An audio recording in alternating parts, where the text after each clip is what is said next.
Sijuan.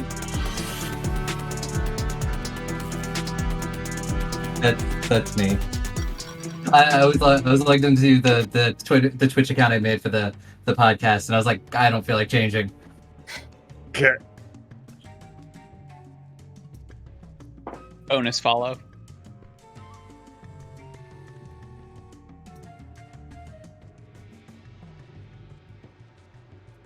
Yep, the 14th of Merpontinent. Mm-hmm. Yes. To that later in.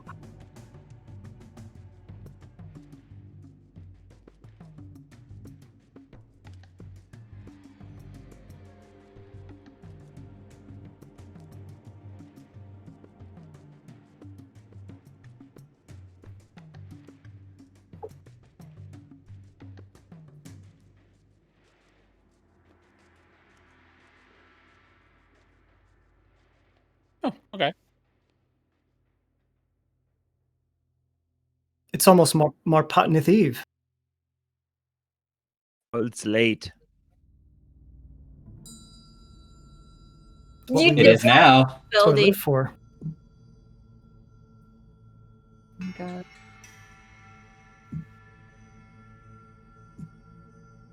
Ooh. Yes.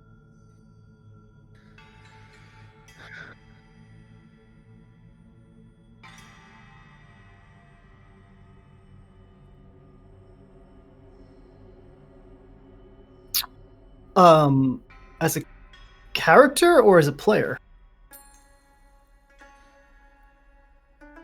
As ourselves, it'd be therapy, not D&D. But I was in 10th grade.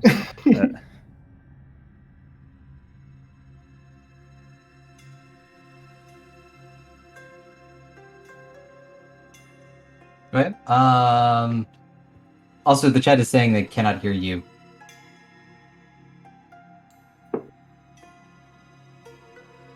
Rip.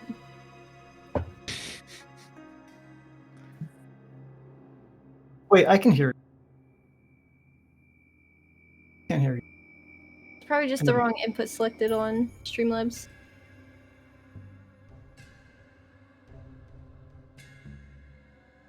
Yeah, because I can hear everyone else. Only you and just.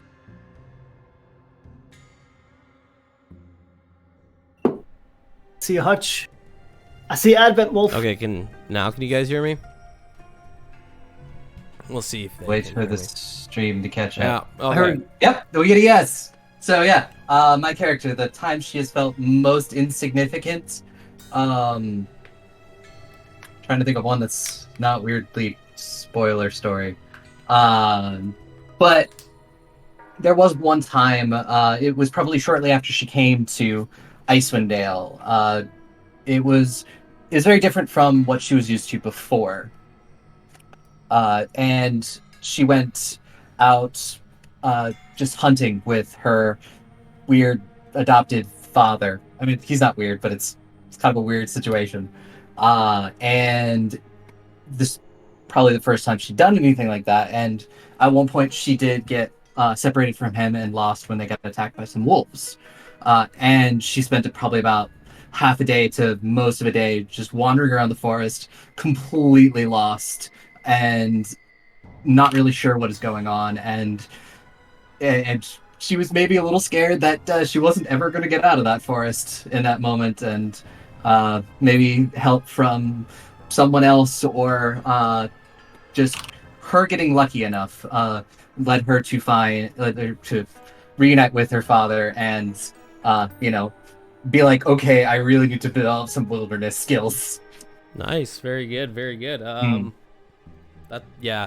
Shit, yeah. Being alone in the woods, that would be scary as fuck. Mm-hmm. Bro. You're now bro. The most insignificant ever. There's two moments I can think back to. But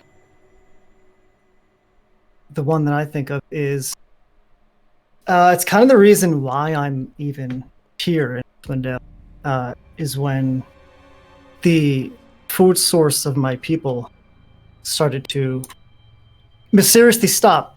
It wasn't as bountiful as it used to be. And my family, my society, my family, my dad, who is the he's kind of the spokesman of society. Always a big, strong dude, very well-spoken, always had something to say. He just one morning wasn't himself. He didn't walk with the same virality he used to. He barely could find words like he used to. And I felt unaffected, and it's kind of ironic. Everyone else kind of seemed like took a downward spiral, but me. So it's weird to say that I'm the one who felt insignificant, but the fact that I couldn't outright know or help was... I mean... I get what you mean. You feel alone, right? Everyone else... Think about it, right? Everyone else around you's all sick and stuff like that, and you're the only one that's able... You have to look after all these people. That'd be a shitty fucking feeling. Yeah, it kind of puts in perspective how much you rely on other people to make it worth. Yeah, right on. I like that one a lot. Jet. Jet's kind of at that point in her life right now. That's why she's here to help and try and atone for some things that she didn't do but had a hand in. So right now she's kind of trying to find her worth as well in the world, and hearing that Icelanddale and like this whole region is such bad shape but not unsavable, she wants to really help out here and feel something again. Yeah, okay, cool. So right now, and... Yeah. Right, And seeing this dude get outright axed in the face puts her whole life into perspective. Hey, it's pretty inspiring. Rollins. I don't know, having grown up in the Dale, I think probably the points where I felt most useless or powerless were probably as sort of this giant curse started settling in, and like seeing people having to work even harder, having to, try even harder to like scrape a life out here. I think maybe like the biggest moments would probably be the moments where I realized that doing what I do, like working in like the bars and taverns and sort of like merchants and stuff, was making my life easier than other people's, and then like trying to figure out how to help. But then just eventually slowly seeing that there's just nothing I can do. Like I have access to some materials that some people don't have, but I certainly can't make more. So I think the thing that makes me feel powerless is just, watching my neighbors waste away. I'm watching my friends like struggle and like freeze. And it's really upsetting. Yeah, fuck. God damn, this game's depressing. Hey, you made it. Yeah, I know, right? Yay! I'm like, I want you all to be depressed, and I'm like, no. We could You are have asking very... us our character's most insignificant moment. On to the adventure, I Please guess. smile while telling me. I don't want to feel bad personally. Just tell me in a happier voice. Zeb. My neighbor froze to death. That's Well, But where's the I think, comedy in that? Like, what's the punchline? well, if they freeze in a funny position, that is the he was in the punchline. middle of taking a whiz.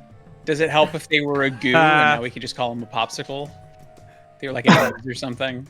It helps a lot. Zeb's moment would probably be when his parents tried to have him executed by his mentor. That's probably when he felt the most insignificant. To get too much into it, but obviously didn't come to fruition. But in that moment, with the uncertainty in the eyes of the person he had looked to as his mentor and as his teacher, he thought it was over, and his parents' love out the door, all for sheer posterity, it seemed. It was that's definitely the lowest point to date in his life. Nice. Okay, so got that out of the way. Now I'm sad. What On the about you, happier DM? things. DM, what was your? What was my most What was God's most man? Probably significant the moment? 15. I was super prepared walking into this session, and then the fucking technical difficulties in the first 15 minutes. Fucking Also now. I mean, Yeah, is right it, now. Is it a TTRPG stream if there isn't 15 to 20 minutes of technical difficulties? like, oh, I was When like, was the last time you got to say the phrase, and finally Microsoft Edge saved the day? Yeah. Yeah, right. Who knew? No one gets to say Who that. knew? Like Who this. knew? I mean, honestly, this should be a sponsored show from Microsoft Edge as Yeah. a result of that. Just saying. I'm all for underdog stories, Yeah. but that's underdog. Overlap. Unexpected.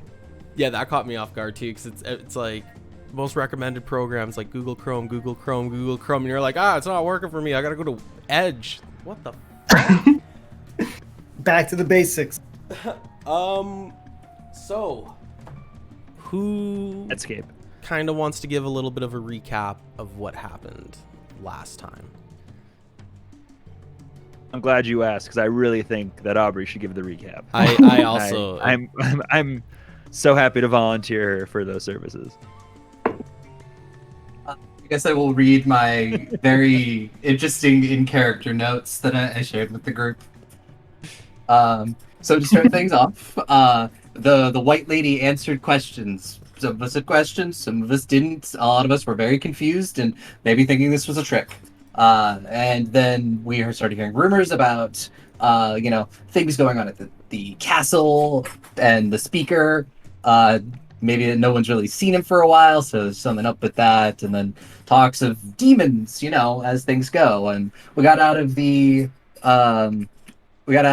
seance to find that the bartender had been kidnapped by the people from the castle. And then we decided, like all good people, the call to adventure is we got to go save the bartender and figure out if they're really actually hoarding supplies. Because I did forget that we were like, yeah, we really should make sure they're not doing this. And if there are, liberate these supplies. And then we stormed the castle by asking very nicely to be let in. Worked. It works. I was very surprised that, in the best way. And then we were led to this old dwarf lady, Hethel, who gave us this long, horrible things, demons, the frost maiden, I don't remember everything off the top of my head, but she gave us this whole horrible prophecy and then died right in front of us, just causing us to panic more, and we somehow decided not to set everything on fire, which is probably a really good idea. And then somehow continued to bullshit our way through this castle. Just through my really good persuasion rolls. Yeah. But eventually my luck did have to run out when we got to the Tiefling guy, whose name I also did not remember. I'm Cadrith. horrible at names. Cadrith. I was like, it starts with a C. Couldn't remember. And then things were going okay. I failed a roll. And then he started getting really suspicious of us. And then that's when I gave the signal to Zeb, who put an axe in his shoulder. And then Jet locked the door, which was an amazing move, and definitely saved us and let us talk things through. They're now apparently sending us to go collect the bartender, but I'm pretty sure we're all going to die. Zeb just got on a boat to head somewhere further into the castle, and he's totally going to be fine. Totally. Totally. He drove off to the soundtrack of Incubus Drive, so Yeah. fine. Didn't Ethel say that Levistus? Yes, it was Levistus was the one. Yeah, the demon who was Yeah, going to the archdevil destroy- of Stygia. going to destroy 6 or 11 towns, right? I think it was 11. 10. 10. Oh, It was because we were 10. saying we hope we're the 11th town. Yes. That's right. Okay. It's somewhere between 6 and 11, so you nailed it. Scott. That's what's important. Numbers at that point not important. There's only Why fucking do- 10 towns here anyways. We're in 10 towns. It's either some of them or all of them. What are you going to... Yeah, pretty much. You guys nailed it on the head there. Aubrey, you nailed it on the head there. I just want to double check with you guys. Do you guys see this map here? Yes. Everything is good? Yep. long, narrow, Perfect. Looks creepy looking thing. safe Hmm. enough. Oh, you're in it. So we also, whenever Zeb went off on the boat, we saw bloody sheets off to the side as well. Yes, that was one thing. Spooky bumps. That's where we stopped. Yeah, and there were very obviously bodies under. Was it obviously bodies? Did they have horns? Did you roll a perception check? Not yet. Would you get? Well, why don't we make then. the first roll? Jet, why don't you kind of see Cadrith, who's wounded here on the shoulder, as he's kind of looking around. Oh fuck! I forgot to drop another cultist here. Doesn't she not have dark vision? I have a torch, right? Do you Somebody want to has a take torch. out your torch? I think somebody has one. I might already have one, but I will if I haven't. Okay. The rest of us have dark vision, so we wouldn't. I have think torches. Jet is literally the only one without dark vision. Always. Yes, I have a torch. Okay. Just hold onto our shoulders. So, Yeah, Jet, I've done it before. you light your torch here, and you see Cadrith and this Black Knight. They're called the Black Knight soldier, the one that came down here with you guys, kind of as an extra guard. Zeb, you're kind of in this frigid, cold water with Thoob, who's kind of getting ready to push off as you guys are about to kind of start making your way down this cistern. But we're going to go with Jet here for a couple seconds here. Jet, why don't you go ahead? Do you want to make a perception check, or do you want to get close and see what's really going on with these bodies? And that would be an investigation. Or, sorry, a medicine check. A medicine check. Can I start walking that way and see if they stop me? Sure, absolutely. So you kind of start making your way over into this room, and you can see that these bodies have where the blood is on the not the curtains, the sheets that they're wrapped around. Frost has kind of started to form. It's really cold down here, and you're able to make out bodies. Give me 2 seconds here.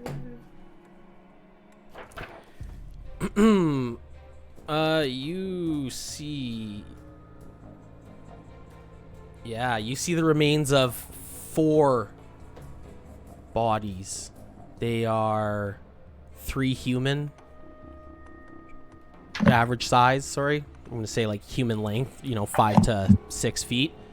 And 1 smaller body. It's probably about 2 to... Well, it's about 3 feet. Okay. And as you kind of make your way over and you step past Cadrith, he goes, from the resistance, the gods of Speaker. Who are they resisting? Us, of course. We knew. He just kind of just shuffles away. Doesn't say anything after that. I'll go keep examining more if he's not stopping me. Look for any sort of symbols on them that we could identify. Maybe other people have the same symbols. Okay, so they're bundled up here, so you're gonna have to take a medicine. Roll me a medicine check first here, and you're gonna have to actually remove the sheets and look at these. Gross. Okay.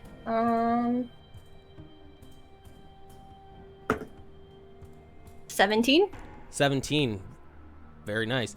So as you kind of enter the enter deeper into the room here, you realize that this room is kind of funneled with the way that the wind blows through the cistern, and it's really cold in here.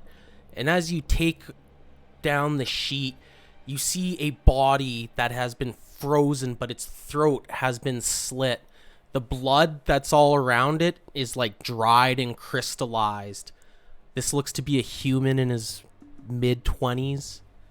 He doesn't have any kind of armor on. He actually looks to be more of a servant or a someone that would look after the keep And as you kind of look at the other ones, you start to realize that none of them are dressed in the same robes or attire of these cultists here.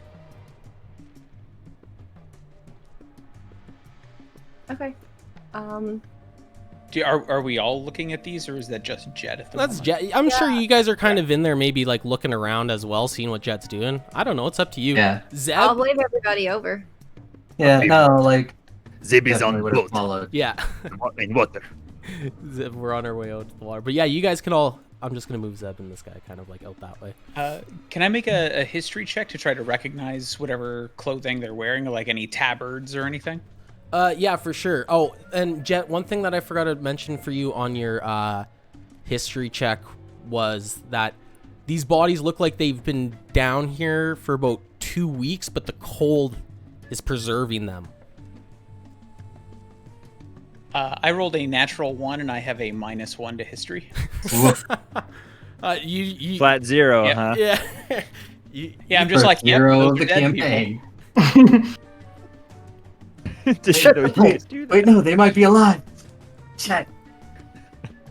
Start performing CPR. Starts breathing into their slit neck wound. I got this. Well, these guys are only mostly dead. I'm gonna. It's an important distinction. Yeah. I'm not gonna react very nice to seeing people. Kind of gonna do that like that cat upheaval. Just Yeah, no, there's probably a bit of that from Iris too, just being like, oh, dead bodies of actual people. Do you, yeah. Someone move Rowan onto the tile so we don't have to clean it out of the carpet. In the water. In the water. In the water. I'll From the water? let everyone know, like everything that I noticed on them, and say like, he said they were the resistance. the ones To that put up These. the greatest fight. The ground is too frozen out there to bury them honorably. We are respectable. Instead, we are gonna wait for the thaw and keep them down here. I mean, it's been 2 years since this. Like, are we expecting a thaw anytime soon? You may think that we are doing dirty work here, but Levistus I don't think. wants this domain and wants to relieve the thaw. Uh-huh. I know a little bit about making deals with things. Generally, there's always something that they want in return. Do you want to roll an insight to see what his to see what he kind of does, how his reaction is to that? Yeah, sure. 13. 13. He kind of just gives you a little bit of a smirk, but goes back to looking at Jet, who's kind of inspecting the bodies a little bit. But Zeb, can you roll me a perception check, please?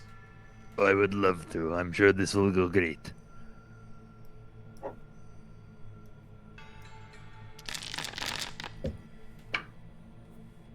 $16. 16. Alrighty, so... Oh, excuse me. As you... Thoob, who is sitting on the back of this little rowboat here, kind of gestures for you to pick up the oars. You start rowing. I believe you said you were at the end of last session. Oh, fuck, I forgot to... There you go. I forgot to resume the game. Now you guys can move around and do your tang. You guys kind of push out into the water, and you can feel the cold spray from the water as it kind of splashes up on you. But as you look into the water, you start to see figures wrapped in cloaks, or not in cloaks, sheets, bundled with chains that are kind of floating just below you. The water's probably about 10, 15-ish feet, and your rowboat kind of thuds off of one, and you see it kind of move around slowly in the water. There's about 10 of them, maybe, scattered all throughout this cistern. Are they floating vertically or horizontally? They're floating vertically. So basically. The creepier version. Great. Yeah. Creepier version, yeah. But the two options, the worst one. Okay. They've been given cement shoes. They're about 5 feet below the surface of the water, right? And you can see them as they're kind of like floating, like their bodies floating that have been thrown in here, right? Tied down with chains and shit. So, what were they? What was their thing that they did that made it necessary to drown them in this fashion? You know, nod towards the water with the bodies in it. Oh, these ones here? Yeah. These are the ones that, well, they're the sticky ones. The ones that are putting up the biggest fight here. You know what I mean? They're the ones that don't deserve to be buried honorably. You know, backstabbers, liars, the cheats. Those that keep, I don't know, their seers in a room trapped with food and their own excrement. Yes, they sound like traitors of the highest order. Yeah. Hey, listen, man. I'm not the one that makes the rules around here, okay? I'm just the one that I'm just doing my job. Hey, Avarice! You see him as he kind of like whistles and kind of like gestures over to this little opening in the cistern here. Just gonna move you there. And you see Tiefling, white as snow, wearing fur garbs, kind of step around the corner. What is it, Thoob? Thoob's, you mind getting the door there so that we can, come on, continue on here, Get one of your gargoyles to go open up the latch there, the lever. And Avarice just goes, they're not here, I'll do it myself. And she kind of turns and starts to walk down the hallway.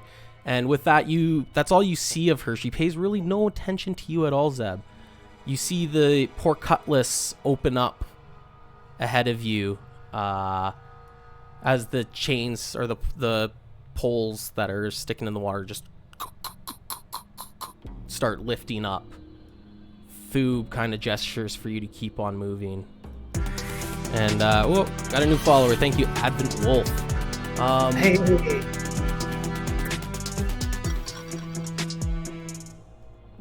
Zeb, as you kind of come into this last little chamber, the bodies are not quite as prevalent here.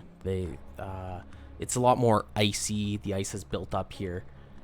And Thoob kind of points to this room down at the end. And you see at the far end a mess pile of hay. There's a little tiny bowl that's got some coals in it to keep some warmth, though not a lot, and a little bit of light. And Thoob goes, Rourke's in there. Go get your fellas and let's get out of here. Oh, yes, of course. Let me just enter this room really quick and so you can row away. I think maybe it's best if you go first. What, you scared? You scared of something? Whatever helps you sleep at night, my friend. Yes, I am. Oh, boogie woogie, scared. Now, by all means, please, enter room. Alright, yeah, whatever. It's not a big deal to me, man. As he, kind of enters, goes, Rourke, the lot of you get the fuck back. As he kind of, enters and he's like, where's everybody? And he kind of, turns around the corner and all of a sudden you see a bunch of hands kind of come out and grab the guard here. And try pulling him into the corner. And it's at this moment you see that there's about 6 prisoners in here who have been hiding, huddled up against the wall, waiting for the first person to enter the room. You hear Rourke, get him, beat the piss out of him, we're getting out of here. We're getting the fuck out of here. What do you want to do, Zeb? Yeah, do it, beat him up. Wait. And while they're doing that, I be like, stop, Rourke. A good friend, whose name I always remember. Please. I think I have it best for us when it comes to doing things. So, if you let that horrible man go, I can get us out of here. Without many swords being crossed, at least. you see Rorik, who kind of, he's like, oh, Zeb, bloody Zeb, I didn't think you'd. How'd you get in here? How did we do that? What? You see, Well, it's a long story. There's a lot of talking. People much better with the words than I am. And then I threw an axe at the guy. It went pretty well, and now we're here. if please, A Zeb story. Nuance. as he kind of like lets off a Thoob, and Thoob kind of like picks himself up in dust. He's like, "What the fuck? The fuck is that all about?" As he kind of like poof, punches one of the other prisoners, not Rorik, right in the gut. You see that he actually punched. Zeb pulls his longsword and he immediately levels it at Thoob. And he goes, "You do that again, and maybe I leave you here to see what they do to you." All right, guy. All right, man. It's all good. Rorik, come on, get the fuck in the boat. We're getting out of here. Let's go. My friend, are you familiar of the story of the toad and the scorpion? No, what the fuck is I think that? it's best if, well, you see these great people here. He takes out one of his hand axes. He's going to hand it to one of the prisoners. It's a very simple story. It worked like this. 3 of these kind individuals will get into the rowboat. They will go back to other side, and then one comes back.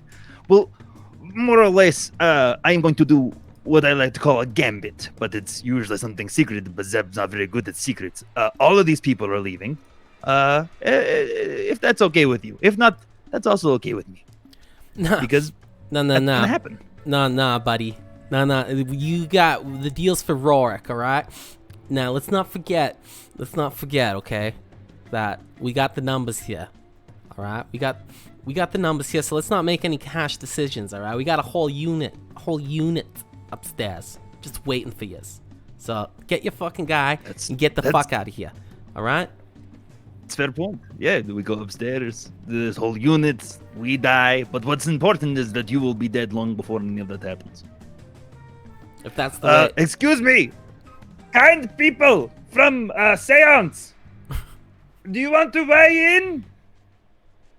I try to yell at everyone else. Do we hear any of this? If I hear, I'll wave.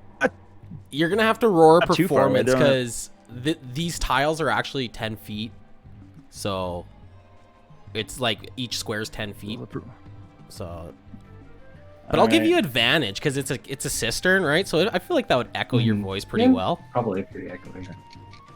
Good. I have a great performance. It's +0. Delightful. I love it. 12. 12. That's good enough for everyone to hear. So I'll just like, as I yell, I'll try to convey. I'll be like, "There's 6 people, not 1, down here." Do I recognize, as I look around the room, are they people from around the town? I assume that I would maybe have seen in passing. 100%, bro. You notice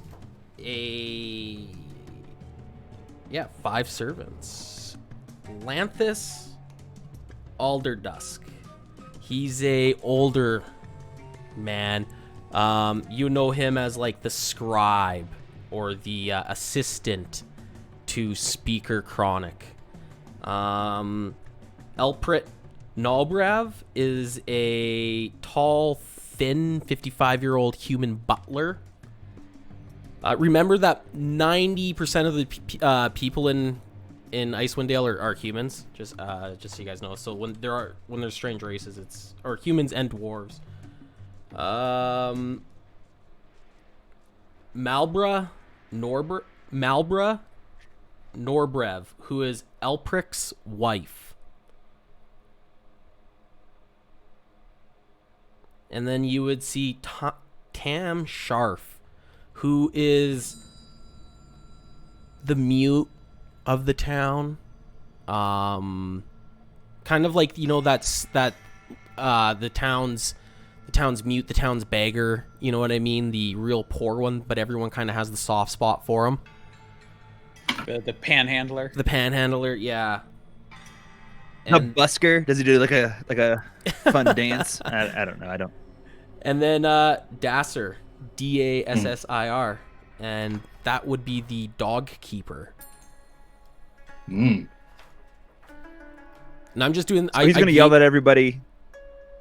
Oh, sorry. I was gonna say. I'm just letting you know that I gave you that just because you're like straight up from here. So, well, you've been. Oh no, shit.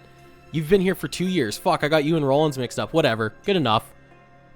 I've been here for like 15 years. Oh, 15 years. Okay, yeah. Yeah, No, Zeb's been here a while. Yeah. Okay. Since I was a child, basically, and now I'm like 35, so maybe like 20 or so. So I would recognize most of them.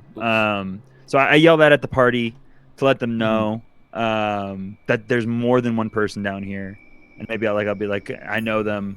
I'm not going to get too much into detail, but kind of do my best to communicate to them that this deal to get Rorik out of here is insufficient, as there will be others that will suffer. Yeah, Iris will completely 100% agree with that, and just be like, do whatever you have to do.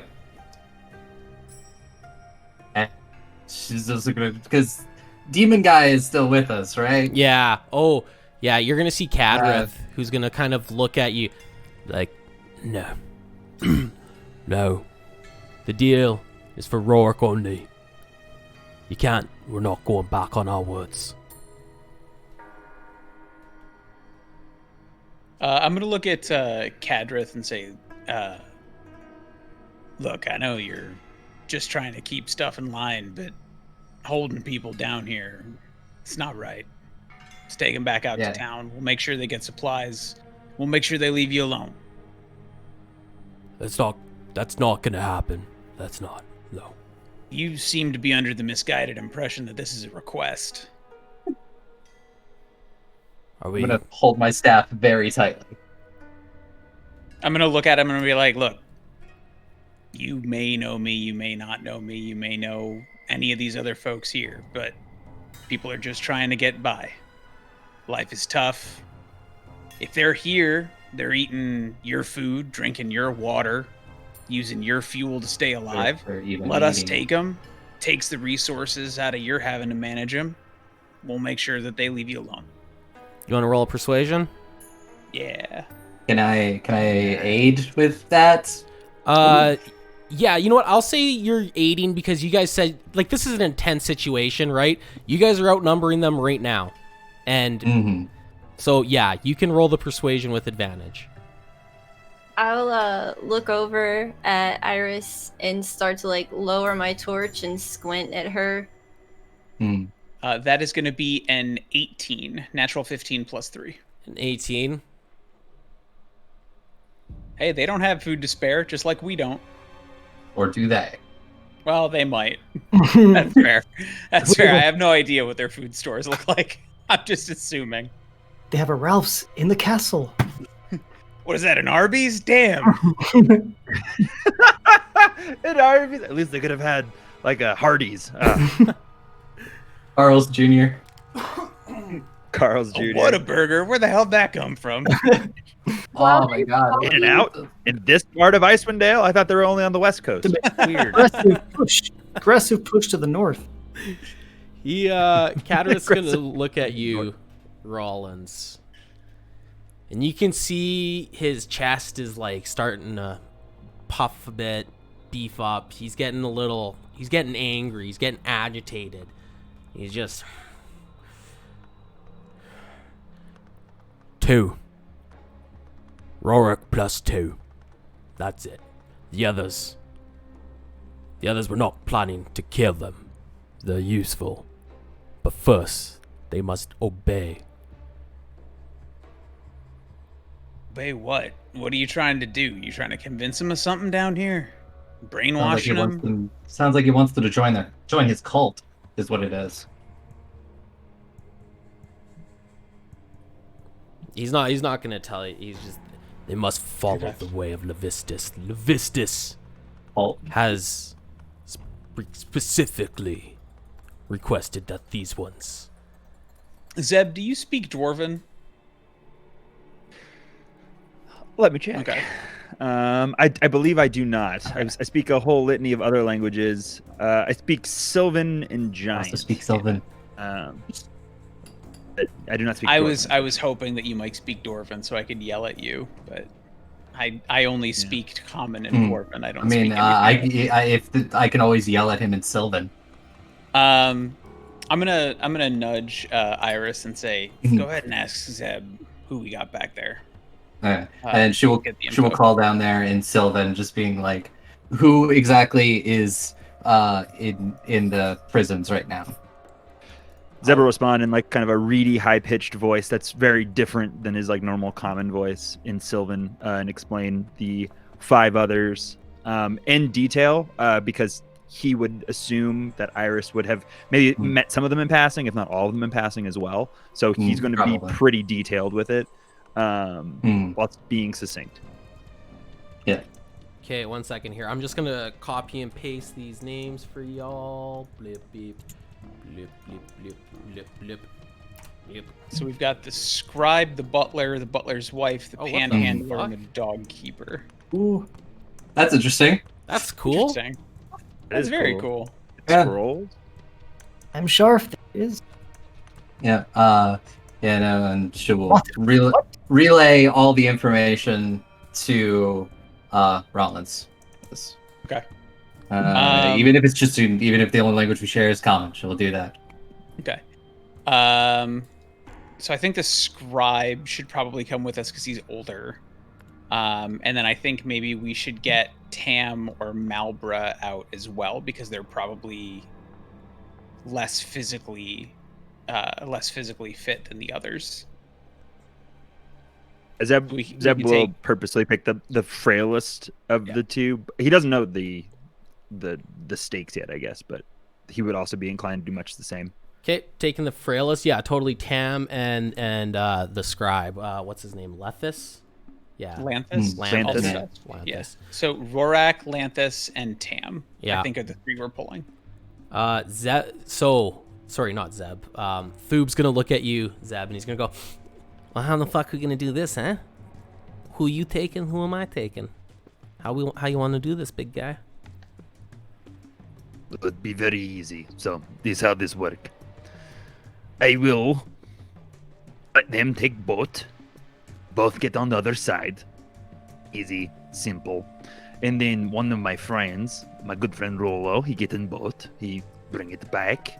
And then he take you across. See, so I'm last to go. But it's important that I keep eyes on you whole time. And that one man I can trust, it's that dwarf. So we'll do that. And he'll like scream that down the way. Be like, we're sending 2 survivors. I'll send Lanthus. Yeah. I'll send those 2 up first. The frailest up first to be with everybody else. Okay. And ask for Rollins to return with the boat. Aces. Oh, and Rollins is gonna come back with the boat. Yep. Oh, okay. I will roll that back out there, and pick up Zeb, and come back over. Oh, well, sorry. Okay, so that hasn't happened yet. I was just trying to get the breakdown of it. Oh, okay. Sorry. Yeah. No, I was just trying to get the breakdown. So Thoob's gonna go, all right, sounds good, but I want your weapons. I want your weapons in the boat. I don't want you giving. I can't have you giving anybody weapons.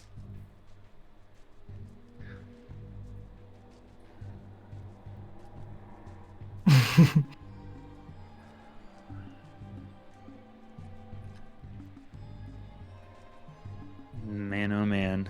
Am I going to try this? I might as well. Let's see how this goes. He's going to take the hand axe that he gave the one that he's been using that's covered in blood from the throw and his long sword. He'll throw it in the boat with a flourish, like so much so that it makes a lot of sound. It's very loud, draws their attention. At the same time, he's going to try to hide his other hand axe, a little bit of sleight of hand behind his back. Okay. Go ahead. Roll me just a straight sleight of hand. What'd you get? It's a natural what? Oh.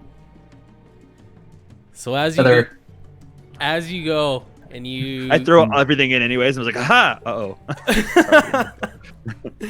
Uh-oh. So you take your you throw your first axe into the boat or whatever. It makes a loud clang. You guys at the other end, you hear it. You guys can kind of tell what's going on. And Zeb, as you take your other hand axe and you kind of go slyly, you drop it and it clanks on the ground and it lands at Thub's foot. You look up and you can just see this dude's rotten teeth as he leans down at you and he goes, "What was that? What were you trying to pull some funny stuff there?" Oh no, my hands they're so big and meaty. And he stands up like 7.5 feet tall, I assume very much larger than Thub. I just am a simple man, and I am strong, but I am very clumsy. And he'll grab the hand axe, he'll throw it in the boat, and throw his longsword in the boat. So just as you go to pick up the hand axe, Thub kicks it out of your hand right into the water. He goes, "Sorry, I slipped." And he turns and he watches as everybody kind of goes into the boat there or whatever. But yeah, remove that hand axe list if you want to go into the cold ass fucking water and get it. No, I'll take it off my sheet. Hand axes are my grandmother. It wasn't. You say that to me, it's like, fuck, sorry. But yeah, so hand axe, no. So you guys, I just want to say, first off, hello everyone in the Twitch chat. Thank you so much for joining. It looks like chat is bumping right now. But you guys, yeah. So for the next, I don't know, 10, we'll say 15 minutes, this whole situation takes place here. I'm gonna pause time. Is there anything that you guys want to do while this is going on here, while these people are coming and going? And Rollins, you go back to Zeb in the second round there. And I guess as people come, the first group of people arrive, Iris wants to help look over them, make sure if anything she can do to just like bandage wounds if there are any, just take care of them, make sure they're in decent shape, to travel, and because we're going back out to the cold. Yeah, okay. Just give me 1 second here. I'm just fucking dragging everybody around. They're not actually in the water here. They would die. Probably. Good thing I didn't go after my hand axe then. You wouldn't die. It's really cold. I'd be making like checks and shit. And then this is a guard. Okay. I thought I had my token set up to drop, but I guess not. I'm too lazy to go do it now. It's like that rowboat. So Robot is popping. Iris, the first one comes off the boat, and you see kind of coming out of the darkness here, two frail looking people. One's a woman, one's a older man who's balding. He looks very thin. These people look very malnourished. They're shivering as the boat slowly comes to, and he kind of gets up, and the boat kind of shakes a little bit as he steps onto the stone there. Oh, thank you, dear. Oh, thank you. As you kind of pat him down. Do you want to give me a medicine check? Sure. 17. 17? Yeah, you can... He's got some wounds on him. They're more bruises. There's no cuts or anything like that. Yeah. But he's high. He's just malnourished, frail, tired. The second one comes off the woman. She doesn't say anything because she's a mute. She just kind of gestures, does some motion, sign language here with the scribe, who kind of gestures back. I don't know if any of you guys read sign language or whatever, but it's kind of he's like, it's okay, everything's okay. He's trying to calm her down. And then yeah, Rorik's there as well. But Zeb and Rollins, what are you guys doing over there? Are you guys talking about anything or? So as already Rollins take the boat? comes, Oh, sorry. No, Jet, did you want to do something before Rollins gets in the boat? Oh, I want to try and convince him to let me take it instead. Oh, okay. Yeah, you guys play this out. Do you? If you don't have a preference, you're muted, I think. I don't think so. Can you hear me? No, I can can. hear you now. Okay. Yeah, I mean, we've got these folks coming over here, and I don't necessarily trust Kadrith, so if you want to take the boat over, I'll stay over here and just sort of make sure everything stays calm. Nice. Yes. Okay. So, Jet, you hop in the boat, and as you start rowing out, you see that white tiefling with a staff that looks like it's made out of ice. I'm just going to move you right here so that you can... Oops, I forgot. I moved her over. Here. There we go. As she's standing there and watching. Do you want to roll me a perception check? Sure. 5. 5? Yeah, I rolled a 2. As you're looking at this tiefling, you see a crow is perched on her shoulder, and she's kind of feeding it a little bit of like crumbs or something like that, and they're just watching you as you row past. They don't shout out, they don't say anything, but beyond her, behind the tiefling, you see a statue that looks like it's been carved out of ice, and a figure frozen in the middle. Like a person trapped in the ice? A figure. It's definitely human shaped, but you don't know what it is. But yeah, it's dark. It's like a dark figure kind of trapped in this sculpture of ice. Okay. And as you kind of row past the walls here that kind of separate the cistern, you see Zeb, and beyond him you see that mess of a room where these people have been living for the past 2 weeks. It's cold over here. Zeb kind of perks up a little. He's like, oh, hello, new person. How are you doing? I'm happy to see you, honestly. Besides these people with the, and he like makes the circle around his chest of their medallions. He goes, people, I'm just happy to see someone else. It's definitely to see a more familiar face. I will pat him on the shoulder and say, it's good to see you again too, and I'm going to cast guidance on him when I pat him on the shoulder. Oh, okay. And I'm immediately going to look at whoever Zeb was in the boat with and just be like, so is everything okay here? And make that casting charm person on him, which I was preparing in the boat on the way over. I forgot to say. Okay, so you're casting that on Thub? On Thub, yes. Okay. He has to make a wisdom throw, and it's the DC's 13. Oh. How wise is Thub? I hope he's dumb as bricks. That's Oh no. We can only hope. Thub might be genius though. Here, we'll do it like... Oh no, I didn't mean to do that. He didn't make it, because... Oh, well that works as well, because he didn't make that wisdom. Did you guys see that? Did that roll up for you? Yeah.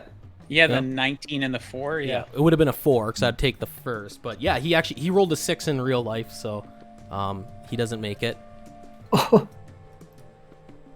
Cool.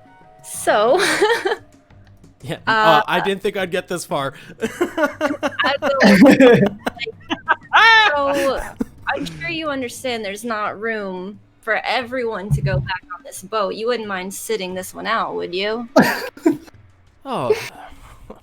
Thub kind of was like, hey, for someone like yourself, I mean, why not? I'll just, yeah, Right. I understand. Like, I could use a little bit of a rest.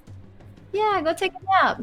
Can I roll an insight check on him to see if his demeanor's changed? Because that seems like a very different answer. Perhaps Jet is someone he enjoys more than myself, but it seems like something's changed in him, and I don't know if Zeb would necessarily catch on to it immediately. For the charm person. Yeah. Yep. Yeah. Go Because ahead. I know that charm person, you know what happens to you if it fails, and then like the person casting, but everyone else around, I don't know if it has does, no so I'll idea. just do- Right? Yeah. Yeah. So yeah, totally, So man. it's a 15. That's good. You rolled like- a insight on that? Yeah, I rolled an insight, so Okay. 15 because I have a +0. Yeah, totally, man. You're yeah, you can tell that you know that his demeanor changed. It almost looks like Zeb's, or not Zeb, Thoob's in love with Jet. He's like, oh yeah, I can sit this one out. Make sure that he rows though. I don't want you rowing. Okay. I didn't want to row either. He slightly turns to him and he's like, my friend Jet here, such a sweet person. Some of these people look like they're in pretty bad shape. We're not going to take them out of here, but like maybe we can like get them to the other side and get them some food. I'm sure Jet would want that. Jet, would you want that? Yeah, everybody's coming with us, but we can't fit you. I makes sense. It makes a lot of sense. You look tired. Go sleep for 4 days. He kind of. Make him do that, like. You want to make him go take a nap For 4 days. for 4 days? Okay. Fuck. Can someone link charm person for me? I can. I can't like make him do anything. It just says. Yeah, they just become see someone as like a friendly, close friend. Very friendly Friendly. to you. Friendly. Yeah. Okay. He just. This isn't like compel or anything. Yeah, he's like, listen, doll, I can't go take a nap. But you and your friends, you guys get in there, get in this boat, and you guys can skedaddle. And I'll figure out how I'm gonna get back. Hopefully, one of you guys come back for me, right? Of course. Oh, your friend over there, he'll come back and get you. Why don't you tell him that everyone's going to go free and that when we're done, he can row the boat back over and he'll pick you up. Yeah, I'll be right back. Oh, Just yeah. sit here and don't say anything. Okay. All right then. Well, you guys, I'll see you in a bit then. Thanks. So, you, Jet, hop in the boat with Zeb. Or sorry, Zeb, you hop in the boat with Jet. And you guys slowly start rowing your way out. With all of the prisoners. With all the prisoners? That's what we're trying to make happen here, is that there's a way for us to get all the prisoners back over and making him amenable to that idea now that he is, the best of friends with Jet. Let's be honest. Oh, okay. That's what I'm saying. We're taking all of the prisoners, and he's gonna stay back by himself. Because there's no room for. Yeah. And that's why I want him to yell at his friend, because his friend over there at the far end, he can bring the boat back over to grab him, which makes total sense to myself and Jet, but it's gonna take a couple trips and it'll be fine. Yeah. Cadrith will go pick him up. Okay. He's all right. Yeah. So totally that. So you guys take all the prisoners with you guys. It's gonna take a couple trips. Rowboat can only hold 2 people at a time. Is the thing. But it takes you guys a couple trips. Finally, the last one, you guys go. You pick up Cadrith, or sorry, actually, with the first trip that you guys come back with, actually, Cadrith goes, What's going on here? What's this? I don't know what to tell you. He insisted. He said that like the coals were burning out and that like it was bad conditions, and so he wanted to bring us over here with the prisoners. But I mean, he suddenly changed. The way He he seemed very described amenable. it was weird, but he said this is what we had to do. We're following orders. And is the other ones? They're all coming. Yeah. Oh, This yeah, is. okay, of course. I didn't. Thoob does not make the decisions here. Meanwhile, Thube in the doorway. So right now, I'm gonna say it's you 3 with. Hold on, just let me get you guys over here. Actually, this platform's getting really tight, really fucking tight. So you guys are gonna have to start going up, but you guys got 1 prisoner with you as well. So you got this much going on right now, okay? Just with how many people are in the boat and stuff. Which one did you guys grab? While we were rowing back over, by the way, I rearmed myself. I took my last hand axe and I put my longsword back in a place where I could access them, because Okay. I had originally had them on the base of the boat, just in case anything happened. I really looked over the crow on the tiefling's shoulder. Oh, okay. On your way back? Okay. On your way back, the tiefling is not there. You just see that statue in the back. Zeb, do you want to maybe roll a perception check or something like that to kind of see? fine. Okay. 8. 8. You just see a chunk of ice with what seems to be a humanoid-looking figure in there, but you can't make out any details. It's just like frozen. You know what I mean? Zeb just mutters to himself, "Looks like we're gonna have to kill a lot of people to get these people out. Oh well." And he keeps rowing. Okay. Yeah. Yep. So you guys continue to row. Cadrith goes. So as you bring this over, the first prisoner here, Cadrith goes, enough of this. We will be out of here. Everybody, we've got enough. Everybody out. That's it. Should we just leave? I feel like we've already let someone else who's better with people make the call, and then I'll follow. So we have. How many? Do we have Four all of the 5, 6. or do we only have 4 of the 6? You only got 4 of the 6. There are 2 back there. You guys have left the husband and wife with Alfred Thub. and Malbro? Okay. They have each other. They're probably fine. How about half of us my- go and escort out this group, and then a couple of us can stay back with one of you, and then we'll escort out the rest. I don't think he's gonna let that happen. Yeah, I I don't think he's gonna like let that happen it's either. this is like it from the context. It's like, all right, that's it. Leave now, or otherwise, skip it up, bop, boop, badoo. Yeah. It's not a matter of like how is it physically possible. He doesn't want any more. He doesn't want it. I get that. I'm Um, just saying, like, I'll go whenever. Yeah.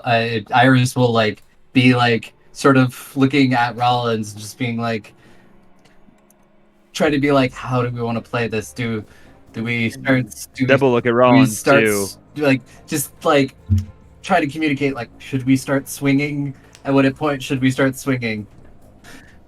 He'll have the his hand on the hilt of the sword. Yeah, I look at Zeb, She's got her Iris, staff. Jet, Ronan. And I'm gonna look at Cadrith and just say, we're gonna get out of here.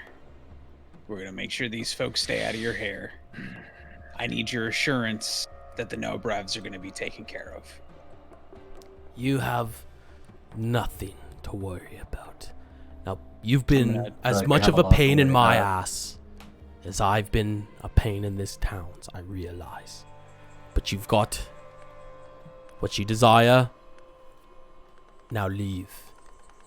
mean, can I'm we gonna say very we desire? subtly. I'm gonna pull Iris aside for just a Mhm. moment, and I'm gonna say to Iris, "We get the scribe, we get the folks out of here, we get Rorik, we get more info, and then if we can, we come back in, we pick them up later. But I think right now this is our best way out with the most people." Yeah, and then we can when we come back, we can also check, see what their situation is with supplies. Because if they were really hoarding supplies when the town is just about empty, we cannot let that happen. Oh, Like- we'll fix that. Yeah. Yeah. They're doing that. Zeb will be like talking very loudly. Be like, so like, what's the difference between like murder guy in room and murder guy in like river? Like, is there like a sliding scale, or is it like a delineator between how you torture these people? Like, really trying to like be as blusterous as possible in the way of Cadrith to prevent him from seeing what they're talking about. I mean, I assume at this point, like, Cadrith knows what he's doing, so I'm gonna walk up to Zeb while he's talking and like put my hand on his hand that's on his sword, just like to gesture like you can relax. And I'm gonna look at Cadrith and I'm gonna say, "All right, we're gonna get out of here. Show us the way Sounds out. like we're going leaving." back to town." Very The nice. way Just out the trying door. to like indicate to Cadrith that like we're not trying to pull anything. We know we've reached the agreement. Let's get going. Okay. So you guys start making your way up the ladder one by one. Actually, who's gonna Zeb go will be up the last first? one to go up. Zeb, you're gonna be the last. Zeb will Actually, be the last. okay. Because it is gonna have to be one by one. How do you guys want to? I know this is like fucking metagaming here or whatever, or not Yeah. metagaming, but how do you guys want to send these people up? Because it is gonna be important for up top. Yeah. Well, I think that they should be in the middle of us. We should be either Rollins or Zeb near the front, and maybe Brana or Jet, and then Iris can be somewhere near the middle with the people, and then be either Jet or Zed. Yeah, I'll lead up and Zeb can come up the back. Okay, so it's gonna go Rollins, and then Katareth is gonna be behind you because you've been kind of the one that's been like dealing with Katareth. Got it. So Rollins, you come up. Is Kadrith going to leave his friend at the end of the thing? He's still back there. I think Kadrith needs to stay behind to make sure his friend Thoob gets has back disappointed across. Katareth immensely. Katareth is Leave him? Yep. Katareth is Get high expectations. Or Thoob. Yeah, you guys watch this. Wow. Katareth like comes up top, right? We're just like cut away here where he like walks into the room and fucking rips down Employee of the Month Thoob. He's just like, yeah, what the fuck? Employee of the month. He It's like was so January, proud. February, March. So many in a row, just really crushing Yeah. it. He almost had that promotion. Oh, so close. But Just no, a couple of days to being guard captain. Always just be assistant to the guard captain. Yeah. That's just Dwight.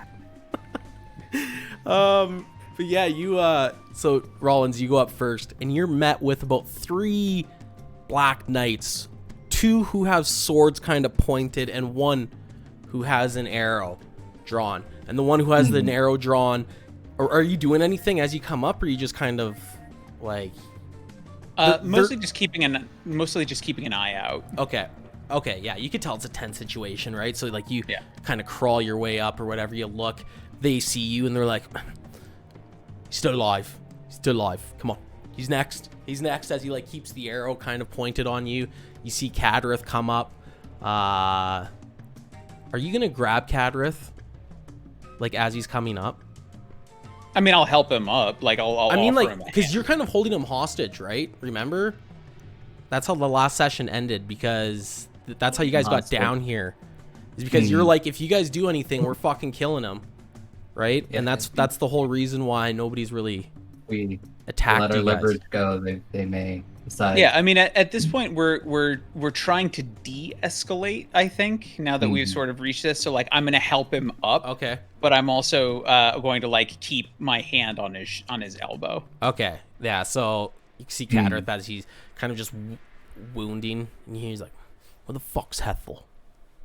Where's Hethel at? She's the one that started this. She's the one that brought them in. She's the one that said that these people could be in here. She's the one that allowed them in here. Where the fuck is she?" And he just said, "We knocked on her room, but she must be asleep, sir. Go wake her. Go wake her." And you see as the guard kind of turns to leave.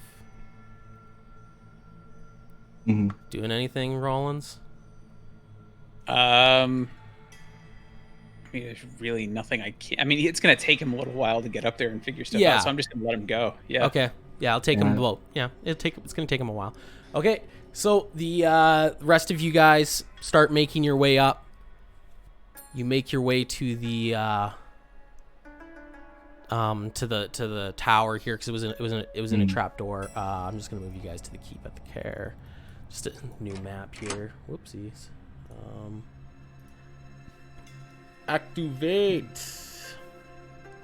Before Zeb heads Make up the it so. ladder, Snowing. he's just going to call out down the hallway. Be like, "I liked your familiar. He seemed very nice, tiefling person." And climb up the ladder. You hear nothing. You just hear a caw, kind of like from a crow. That's it. Don't speak crow. Appreciate that. I hope I didn't say anything mean. I don't know. Dude, I didn't know you spoke crow. Oh, I mean loosely. My second cousin's aunt was a crow, so you know, Oh, no way. pick some stuff up here and there. Like, where is the library? Just the very Squeaky important bee. piece. Yeah. One day Sal will be Just randomly learn the word discotheque and crow. Just Squeak, squeakity, squeak, squeaker. Keep squeaking. Squeak, squeaking. Thank you. Speak, speak. Is this a French fry or cigarette? Alrighty, so you guys make your way up to the top of this tower here, or sorry, the base level of this tower, you see two guards who have kind of got their swords kind of pointed at you. The one with the arrow has left. And as you guys open up the door to exit the tower, the cold wind kind of starts snapping at you. You guys are still with Kadareth and stuff like that. They're kind of guiding you guys towards the front gate here. I'll resume the game here and just move you guys kind of here. Ooh. And as can everybody roll me a perception check, please, actually? My favorite. I got a 4. I rolled a natural 1 and I have a 18. +3. 13. 8. 17. Zeb, with your battle-hardened military, I don't know, just you know how battle works. You kind of look up into the towers here, and you see the arrow slits, and you see in each tower, so the 4 towers, arrows pointed at you guys. And as you look on the battlements, you kind of see a torch sparked. And on the west side here, you see 2 guards watching you guys with their black cloaks as your feet kind of crunch in the snow here as you guys leave. Mm-hmm. You get to the battlements here. Or sorry, not the battlements, the portcullis, the gates, and they're open. Kadareth says, well then, seems as if the deals are done. Please, leave the care and do not return. And I suggest... absolutely. You're going to come with us until we're out of range of those arrows, though, and then you'll return. You see as he snarls. Not going to start, you're not going to start. You see, he kind of like gives like the ease guys, right? As he's fair enough. Fair enough. That's a 22 intimidation if it helps. No, you know what? He's yeah, totally going with you. He's like, fair enough. Let us leave. As he kind of starts gesturing forward, you still see the arrows as they eye you and they walk the whole, as they kind of like follow you guys the way. The frail old people, their feet are kind of like shuffling in the snow. It's a cold wind. It's a bitch of a wind. It's like snaps at you and makes your face sting and hurt. But eventually you guys make your way down the rocky cliffside face here, and Kadareth looks at you, Rollins, and goes, fair enough. I've gone far. You're out of range of the arrows. Please. And he just turns around and he starts to walk away. Hey, take Kadareth. As he turns around, I'm gonna toss him just a little rasher of bacon from off Jello that I had. Okay. I'm gonna toss it to him and be like, things aren't easy for anyone. Resources need to be shared. I'm gonna turn around and walk back with everybody back towards the city. All right. So as you turn around and you walk, Zeb, what were you gonna do? You wanted to say something to him too, didn't you? I was gonna say something. So like Rollins does that, turns around, and he's like, "It's good. It's important. No, it is important." And he turns around to him and he goes, If I see you anywhere in town again, I don't mince words. If it is to capture someone unlawfully or to torture them in your dungeon, I promise it will not end so well for you next time. and he just kind of walks off. So as you like walk off, you see you kind of like stare at Kadareth like eye to eye here a little bit, or you kind of you tower over him as you're looking down at this gaunt, pudgy looking tiefling here, and he goes, fucking hell, as he turns around and starts walking up the snowscape here.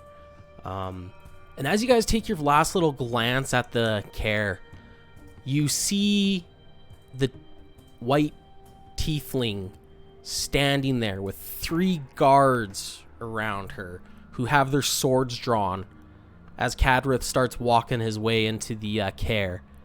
And when the portcullis closes you see as they kind of grab Cadrith and start leading him inside aggressively. Rorik looks at you guys as you make your way to the upheaval, the tavern. Zeb, and he goes, Zeb, bloody hell, mate! I honestly didn't think that you're gonna. Fucking hell, man! That was the worst. Did you see the bodies in the? Did you see what they're doing with the bodies down there? We saw everything. And he kind of looks at Rollins as we're all probably walking our way farther down. I think it's best if we may figure out how to get the rest of those people out of there. We were definitely talking about that. Figure out what to do, how to get the rest of the people out there, and figure out if the rumors of them hoarding supplies are real. Oh, they're fucking hoarding the supplies. I saw them. I fucking saw them in that room down there in the cistern. Yeah, the rats, the bloody hell. Bloody fucking rats got in there. I'm telling you, we're mutiny. We might be a little bit shy in the numbers, but I'm telling you, if we all go in there and storm it, we can fucking take them all out. I'm telling you, I mean, we might be weak and frail, and they might be a little bit stronger, and they might have a little bit numbers, but I got the rage. I got the fucking rage in me. I want to say I'm going to give Rorik a little fist bump. Yeah. Just get all Les Mis up in this. Can I say to Rorak, they spoke of resistance. Do you think you could find out any more information about that, being in your profession? Listen, I'll be honest with you. when they first came in here, they stormed the keep, and well, they killed the guards, and the guards put up a little bit of a fight, but that was the most resistance. The rest of the town, they paid no mind. They don't care for these dwellings and things like that. They just want to get around and live, you know. But with what they've been doing to the residents of the care, the ones who sleep in the car, I'm sure that they'll turn against them as well. It's not a lot of great choices, but we have to make some choice. I'll look at Brona and say, what about your people? My people? What do you mean by my people? My people are seas below us. They're not going to be much help right now. And You're weak. here? Really weak, too. Wait, who said that? Well, your people. I visualize, or I say in the world that your people are weak. Yeah, and I don't know. I mean, I don't know if they know that, so I'll leave it as they're no help. I'll say, well, you're here. You can't get more. We can form another. I'm telling you, if I get the word out, if I tell Scranton, he'll get the word out. He'll get the word out, and we'll be able to. We'll set a meeting for tomorrow. We'll set a meeting for tomorrow morning. How does that sound? Deb will just grab him by the shoulders, turn him. Oh, now. Yeah. Speak softly, but speak quickly. I mean, that's probably our best bet. Get everybody together tomorrow morning, discuss our options and our plan.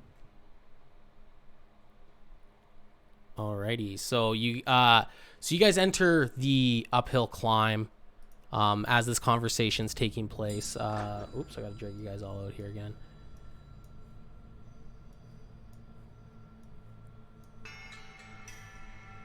And as you guys enter the uphill climb, you can see, oh boy, what was his name? The fella that did the seance with you, Ronaldo. You see Ronaldo kind of sitting at the table, his little halfling self. The rest of the place is pretty empty. It's late. Oh, I gotta stop this right fucking now. Holy shit, we're 30 seconds till the next day. You see Ronaldo as he's sitting there. He's got his feet up, kind of sitting over by the fire, and he goes, "Oh, hey, oh, jeez, what the fuck happened to you? Holy, you're only down there for what, like an hour and a half, 2 hours, man? They did a number on you." Talking to Rorak. As Rorak, Ronaldo, go find Scranton. Tell him that tonight. Or tell him that tomorrow we're having a town discussion. Oh, okay, big guy.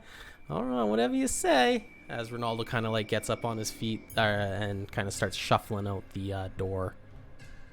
Ronaldo gestures, says that there's rooms available for you guys to stay here if you wish to rest. And tomorrow morning will be when we can start the discussions privately. Is there anything you guys wanted to do, anything you guys want to do here in the next like little bit, or talk to anybody, or are you guys just kind of going to bed and leveling up? Yeah, I think the intention was to sort of get a little bit of intel from Rorik and the scribe before heading out, just in case anything happens. Oh, okay, totally. Yeah, especially speaking to people who've been there for longer, that would be like ideal. Okay. Anything.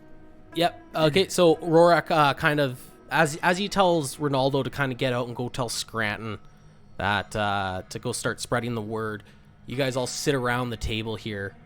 Rorik goes, so, but 2 weeks ago, when the Black Knights came and they took the car from us, they oh fuck, sorry, no, he says about 2 months ago, Keeper Chronic Siva went down with an illness right when Codrith showed up. Codrith soon became the Speaker's number 2, pushing out, and he kind of nudges over to the scribe, who goes, It's true. I got demoted when Codrith came, and they just brought me down to keeping receipts and functions and supplies, and not to work for a scribe of my stature. And Codrith goes, Rorik goes, yeah. And then about 2 weeks ago, that fucking Tiefling showed up with the gargoyles and that crow of hers. And that's when everything went to shit. That's when townsmember started going into the car and becoming guardsmen. That's when strangers from distant lands like yourselves, like some of yous, came here and ventured in there to the car. So that's why I asked my friend Zeb here to see if there's anything amiss. And sure enough, there is. Wait a minute. So the Speaker, you'd say he would, he got up and then got down with the sickness. That's so unfortunate. You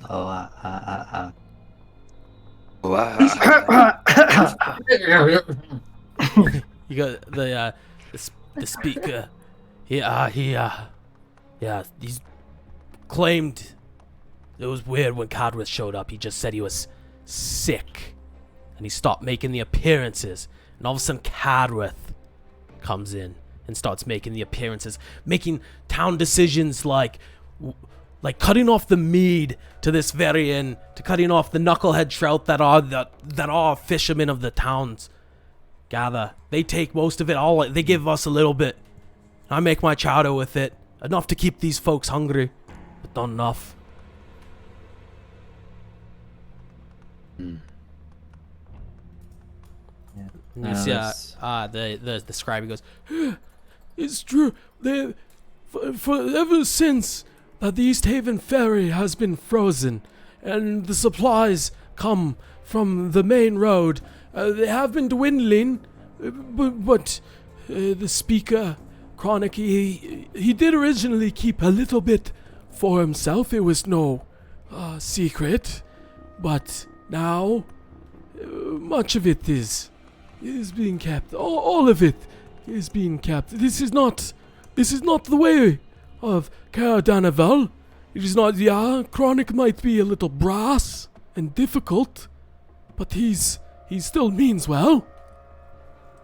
So we should definitely, if we do go in there, we should talk to the Speaker and figure out if Speaker's just being held hostage like everyone else, apparently.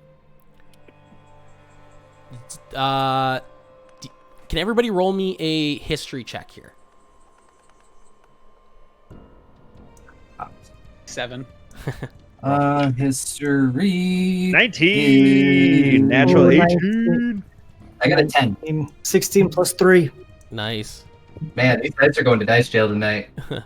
I am glad that I used now to roll my nat 1. Oh, okay, very good. That's a good time to roll it. Zeb, Lost the hand axe. you recall seeing a figure that was Haunch, the speaker. You recall seeing the speaker, but he was in garbs and clothes that were like pajamas. And he looked dirty. His beard was unkept, and he had two guards, two black knights surrounding him. I think it's obvious that the speaker is ill, or has been told that he has been ill, or he is even being poisoned. Regardless, it cares little more than his own prison. Should gather forces. Should liberate Hmm. the speaker. Yeah. Mayhaps liberate the town. Yeah. I like you, Zeb. I fucking knew you were a good one, bro. I knew, we'll get, we're a little bit. And Zeb like laughs and I was like, and he reaches behind the bar while it's happening. I'm gonna look at Lanthus and say, look, I know you're familiar with the storerooms and you're familiar with the resources and the care. Is there any way to sneak into a storeroom or storage or something so we can get some of these resources back without having a full-on fight? Can we break in somewhere? Is there a loose wall? Anything? There have been. There is one location that you may perhaps find benefit. I do know that the arrow slits have difficulty watching from the north end of the face, on the opposite side of the entrance. Perhaps if you could wrap around, it is a steep climb up the back of the hill, but if you were to get up there, perhaps you could throw over a rope and climb over. Yes. Maybe we could get a distraction while that is going on. Just have a bunch of people at the gates being angry with torches, pitchforks, whatever they have. They don't have to storm it.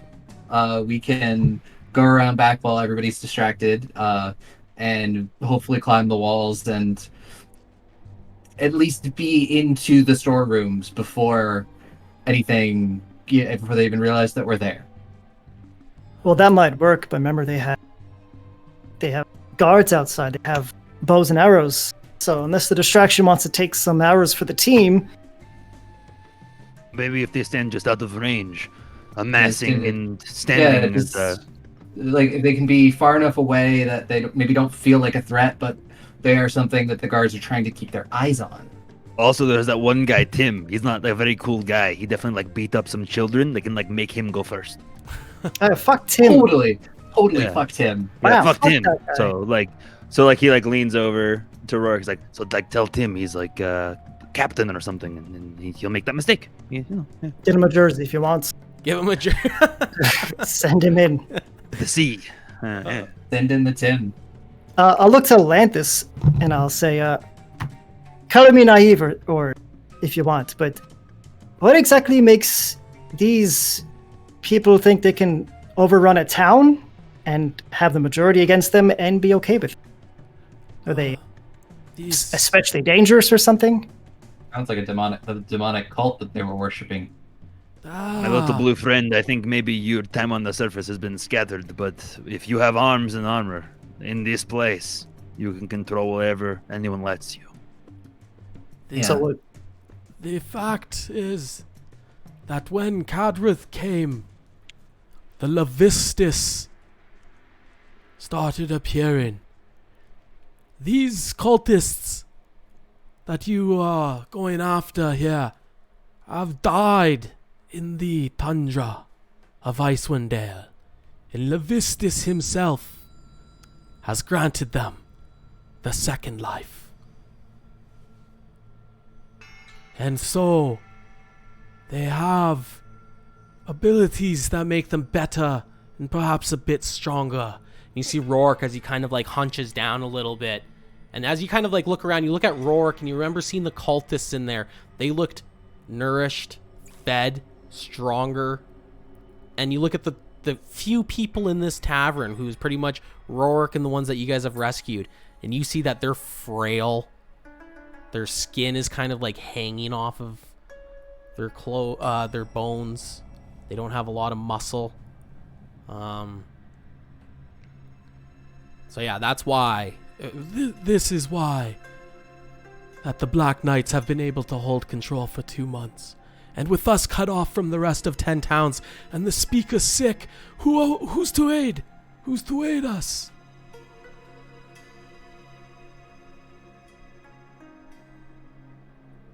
I think we turn in. I think we get up in the morning, and I think we go storm the castle. Let's just storm a castle tomorrow. Again. Wait, what day is it tomorrow? The 15th? Oh, that's Storm a Castle Day. Thank God. National Storm a Castle Day. Well, if we just ask nicely again, a second time. Work. Oh God, I would. Yeah, why don't you guys ask nicely again a second time to see if you can come in and say hi? Can we please storm the castle? I fart in your general direction. I think is what they'll say. We should definitely set a couple guards because they are going to discover the dead dwarf. Yeah. Oh. Haha. Oh. We didn't do that. She just died. Is it a crime for someone to die around you? So we should maybe set up a I rotating. mean, the fact watch that we before bed. we covered it up. Yeah. Maybe they'll just know that we didn't do it. She did like. It's not like she had like a sword in her face. Like she just kind of killed over. We actually Yeah. I mean, but magic. don't they you have know. doctors? Maybe. Can they bring I it guess back to ye life old coroner. for his second life? I can make a flame in my hand. I'm sure you can determine how somebody died. Yeah. They maybe you For- guys can, but I don't know what reason. I don't know. We left a very Probably not detailed true. note of her passing. Yeah. It was not us, for Dearest sure. Cadrith, it is I, Zeb. Writing to inform you Just about that to I say, did like- not kill Hethel. It was totally someone else. It's probably some guy who's he's still here. Oh, he's inside the care. Oh, the spooky. We heard of some man about town named Tim. Yeah. Tim. If you ever see him, maybe Yeah. Like he was like, I'm going to murder that dwarf lady who can see into futures and fires. I'm going to murder her. And we're like, Tim, don't be like that. He's like, no, I'm going to. Dolph ladies who see into future. Bleh. It's very, very mean, very racist. Killed him. As you do with mean and racist people. Of course. But especially Tim. Fuck Tim. So, who wants to take the first watch, I guess? I'll take first watch. I'll take second. Alrighty. It's like, I only do 2 watches. First watch, quote unquote, first watch is you guys all gathering, doing whatever would be like downtime activities. Second watch is like the 10 p, like 8 p.m. to like midnight type deal, like midnight to fucking 7 in the morning type shit would be the third watch. But so we'll do Rollins first, and then we'll do Zeb. So you guys all kind of here. I'll just, not that it matters, but if you guys want to go pick rooms, you can. Because I think I'm still in the care. Oh fuck! There's on the care. Oh my god! You got. Oh, I changed. Are we gonna load it and we'll be surrounded by like kobolds? And it's like Wrong room. Thanks, Lazy, for the saying that these are good effects. I really enjoy Foundry strictly because of the effects, and it's super easy for the Dungeon Master to set up. You guys should be able to like actually like click on the door and open. Yes, that's how you do it. I think I'm. We'll take this one. I love watching you guys go pick your rooms. Oh, I'll be across from Iris, close to the door, just in case. is that a chest in my room? Dear diary, I made some I like great how friends today. Mike goes outside. Rollins actually goes outside. Gotta smoke a ciggy or something. He's a bouncer. That's you end a shift. You gotta I'm take a sitting load on like off. a little folding chair next to my goat, smoking a cigarette. And Rollins, Just like downloading Jelly the day that you had. Yeah, Jelly, let me tell you about this fucking I hold day. the cigarette out to Jello too. Jello takes a puff. So as you guys are, Rollins, as you're sitting out there and you're watching, you see activity in the care. You can see torches up and about, but you're still at a distance away and it's snowing, so it's kind of hard to see. Can't really quite make out what's going on there. But all of a sudden, you see people working on the front of the entrance. There's a lot of activity right around where the pork cutlass was to get into the care. And you see that they're building a scaffolding of sorts. And all of a sudden, torches start illuminating in the snow, and you can see that people are huddled around there now. This whole thing's taking place probably in the next like half an hour, like takes place for like a half an hour, 45 minutes. And all of a sudden, you see them leading someone out there. He's haunch, he's a little chubbier, and you see them wrap a rope around his neck. And all of a sudden, with that, you see them release the lever, and the body just snap and hang there in front of the keep. And you see all the torches just slowly working their way inside, back inside the care, into the Walden area. And as your shift ends, as Zeb kind of opens up the door to take control here, you're just sitting there staring at a figure hanging from the scaffold in front of the keep. To myself, I can't wait to see my friend Zub. I'm sure he's totally fine. Man, it's going to be so. Tomorrow we storm the castle. I say hello to Zub. It'll be great. Oh no, he's probably fine. And with that, we'll take a break. You guys can level up to level 2. So yeah, level 2. Second spell slots. 2. I can throw so many hand axes. Just one, but You get your action But it's a surge. bigger one. Thoob, I do have love action kicking surge. your hand axe into that water, by the way. that was a very well played natural run for a sleight of hand. I can't be mad. It's like, oh no, yeah, all right, yeah, that makes sense. So who wants to roll for hit points and who's taking average? I will be taking average. Okay. I will be rolling What do you got, Zeb? A D10? D10. All right, buddy. Give me Hang a on. roll. I want to be honest with this, so I'm gonna. Okay. There we go. All right, ready? Look at that dice tray. Oh, look at that sexy Oh, dice yeah. tray. Dice tray. Oh, Whoop! 7. I think I'm going to stick with that 7. Very nice. Do think you want that's to a know what great I rolled? idea. Yes. 3. Smart decision. Yes. I'm also gonna roll for Okay, what are you, a for D8? HP because D8. Yeah.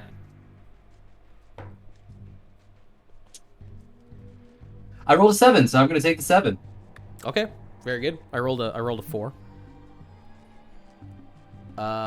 Bro and Jet, you guys rolling or are you guys gonna take average?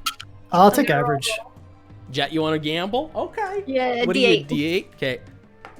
I fell off. Hold on. If you It's miss a a zero. table, you miss in real life. I'm definitely taking yours. What did you roll? I rolled a 1. Oh, okay. I rolled a 5. I'll take it. There you go. So you guys all level up, take your HP, replenish any spell slots that you guys have, and we'll be back in 15 minutes. Yay.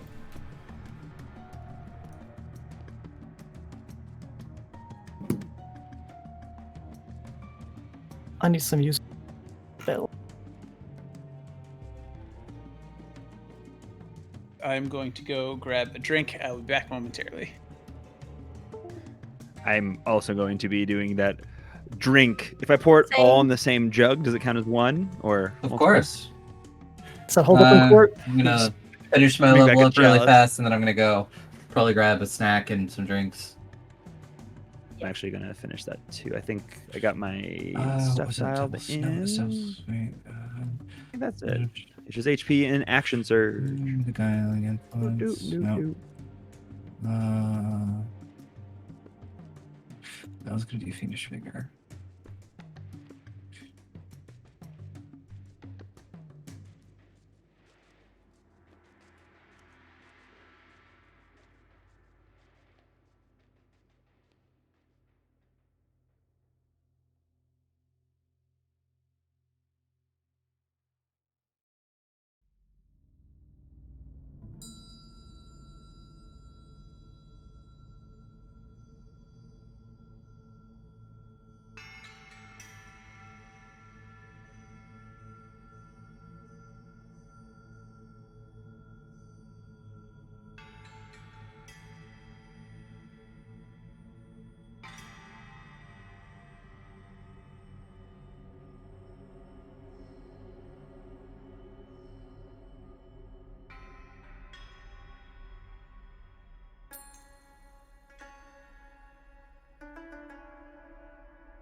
Ooh, you just woke up. 7 hours. Macho passed out in the corner of the room. Of course he is.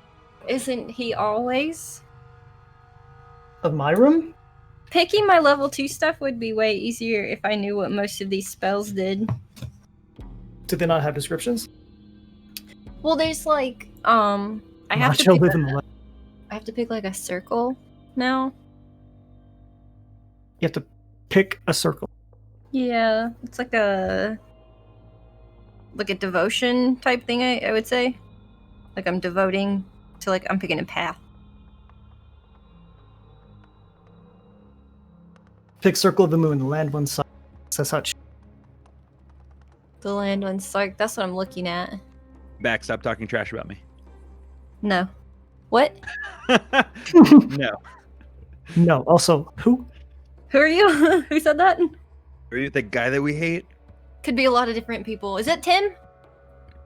Fucking Fucking Tim. him. There are those that call me. Holy Tim? shit. What? It's gonna stop when I take my phone out. Spider? No. My Cat? candle.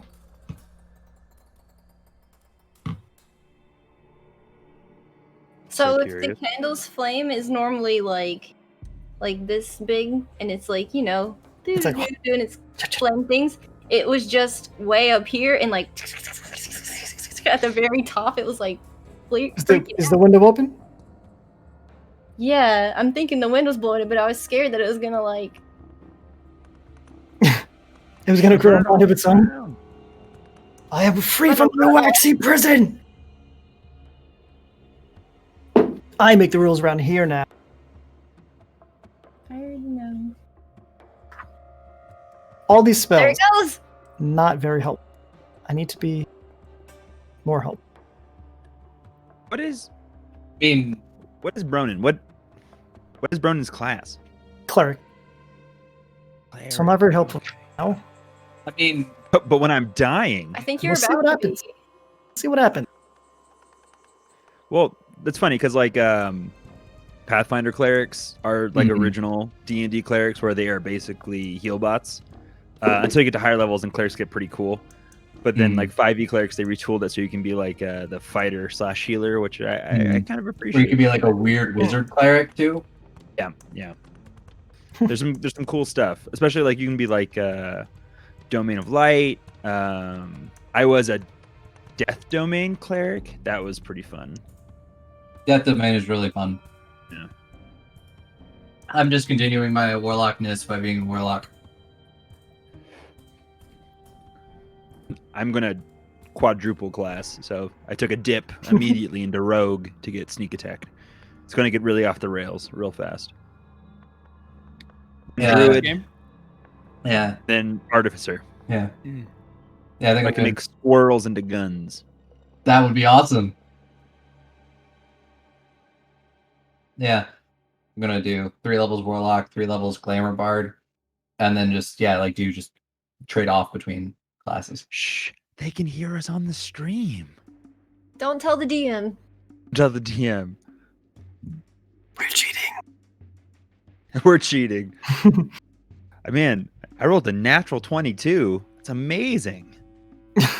Is this a D100 or a D20 system? Well, it's 78. Does this Are we say- talking like, oh man, Call of Cthulhu? Ah, Bree, give me the download about Monster of the Week. Hit me with some of like what can you compare it closest to? Tell me a little bit about the stuff in the background. 'Cause I'm Monster of very the Week curious. is powered by the Apocalypse game engine, which is like been used on a lot of stuff. Like City of Mist is a really big one that uses it. There's so many, like the big one that on Kickstarter right now, Thirsty Sword Lesbians, that uses it, and it's a really cool modular system. It's like playbooks. Everyone picks a playbook in the very beginning. Like for Monster of the Week, you've got your your archetypical, like, because it's sort of like in a world like where like Supernatural, Buffy the Vampire Slayer, things like that, the Monster of the Week trope. So you got like your chosen, like this is the person who's like destined to do great things. You've got your mundane, which I think is my favorite playbook, which is what I started off playing. It's just you're a normal person just caught up in this. Enjoy it. You got like your expert. You've been doing this all your life. You've got like a spell slinger. You've got a divine. Like you've got like people who are part of cults. And every You keep like saying things, and I just keep like Mm. drawing the lines between Buffy the Vampire Oh, Slayer and Buffy the every Vampire like Slayer. role you're talking about. Buffy the Vampire Slayer, yeah, is a huge influence on this game, along with like Supernatural and a lot, and, like Dresden Files and things like that. I love the Dresden Mm. Files. It's a bit archaic, if only because his chivalry definitely errs on the side of misogyny. Yeah, but it's still a fun one of those, read. one of those series that I'm like, oh, Harry, you Yeah. are. But Quoting that line, buddy. it's. I've read this series since I was in high school, so it's like I have an attachment to it. I read the first 2 books. They're fun books. I like Mm. because the hard magic system's always tough to deal with, and I like the Mhm. hard magic system they have set up in that world because it's almost like Full Metal Alchemist. It's like a lot of give and take. Things Yeah. go in, things come out, kind of deal, which I Monster of the appreciate. week is super simple. All you need is 2d6, and the whole thing works on is you do have stats, and they're based on essentially when you choose your playbook, it gives you like 3 stat blocks. It's choose one of these, and anytime you have to roll, it's gonna be one of those. And essentially, if you roll a 6 or below, it is a failure. The keeper, will you usually use like a hard move against you, like there's penalty for your failure, but it'll also push you forward in a way. If you get a 7 through 9, is a mixed success, so you get a bit of a success, a bit of a failure. Like say if you were like trying to escape from like monsters or something, and you get a mixed success, the keeper might be like, you can escape, but you're putting your friends in further danger if you do escape. And then anything, it's like That makes it's 10 and 11 is just like you succeed, but a 12 and up is essentially you succeed to utter perfection and maybe sometimes extra. Michael just posted the playbooks Yeah. as well. I posted Cool. a couple of resources for playbooks. One is a playbook generator, and the other is a listing of playbooks up through I think the end of 2017 for second edition. So it's a lot of like classic stuff, but they've been updated since then. Mm-hmm. Yeah, I play with I think whatever the newest stuff is. Like I've been in a game since like March, and like it can either be like a short like one shot or like technically it's like a 2-shot, because generally I found it's really hard to do Monster of the Week as a 1-shot because there is like about like 30 to 45 minutes of character generation in the beginning, because everybody chooses their playbook. You go around and be like, I am Aubrey, I'm playing the mundane, my character is this, blah blah blah blah blah, and then everybody goes around a second time and generates their history with everybody else. What I've done for Monster of the Week is I did a Scooby-Doo. So like everybody did that initially, and then every single session was like essentially a self-contained one-shot with just those characters. And so the characters were part of this world and had relationships, but like there was no like overarching story. It was just like these one-off mysteries. Yeah, we're in. Yeah, there was like this really handsome guy, this blonde, the stoner with a dog, this kind of uptight girl, this nerdy person. It was a very unique group instead of a van. I'm definitely the stoner with the dog. I just described Mystery Inc., but that's also fair. But yeah, it lends itself to fun campaigns and just one shots. I've done a couple of one shots in Monster of the Week. It's a lot of fun. I always do enjoy running it, just because I come up with a vague idea of the things I want to happen, certain story beats, and what happens if you guys don't succeed. And then I just go. And then it's just a lot of reacting to what everybody's doing and sort of hoping I'm pushing everybody in the right direction. Yeah, we're going to play, we got a collaboration going for Star Wars by Fantasy Flight Games. We're doing a Star Wars holiday special, if you will, with some other people. And they have the same thing because they have an advantage system. So like you roll the dice, you have failures and you have advantage, disadvantage. So you can have advantage but fail. And so like you have to like constantly have that dynamic thinking in mind with something has happened, but like you succeed in this way. So I appreciate that like tiered system of success versus like a binary of you did it, you didn't do it. It's very interesting because like when I started playing Pathfinder 2E, it actually does take a little bit from games like Monster of the Week and Apocalypse World, just in the way that it like handles failures and things like that. Nice. How y'all doing? Pretty good. I'm due. I think I'm good. You know what? I want to play Call of Cthulhu. Call of Cthulhu Launched. is fun. And with my group, we have decided we're going to do Call of Cthulhu every Halloween. And essentially it's going to be this same, because we set up this murder house and all this mythos and stuff, and I was like, it'd be really a shame if we just used this once and then never used it again. So our decision is whoever quote unquote wins the murder house every year has to run it next year. This year, Yeah. this year for A reward Halloween, and a The punishment. person who won it this year, like the only reason they won it is because there were only two of us who ran it because everybody else was just busy or sick, and they only ran because they just couldn't end up making it, and we both, me and Trula, we just went into the house and died. That's a bold move. That's a bold strategy.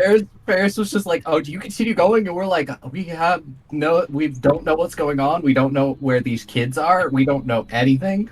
Apparently, we like noped out of the room where the kids were like in 3 seconds. Because It would be hilarious if like you went to your like catalog for your podcast and it was like 25 minutes long because you all just immediately died. It's like, well, good call. I was worried that like in the beginning we were gonna like die within the first hour, and we'd only have like a little over like an hour and 10-minute podcast. So the podcast / stream that I'm working on setting up is so talking about Powered by the Apocalypse masks. Masks is one I really want to play.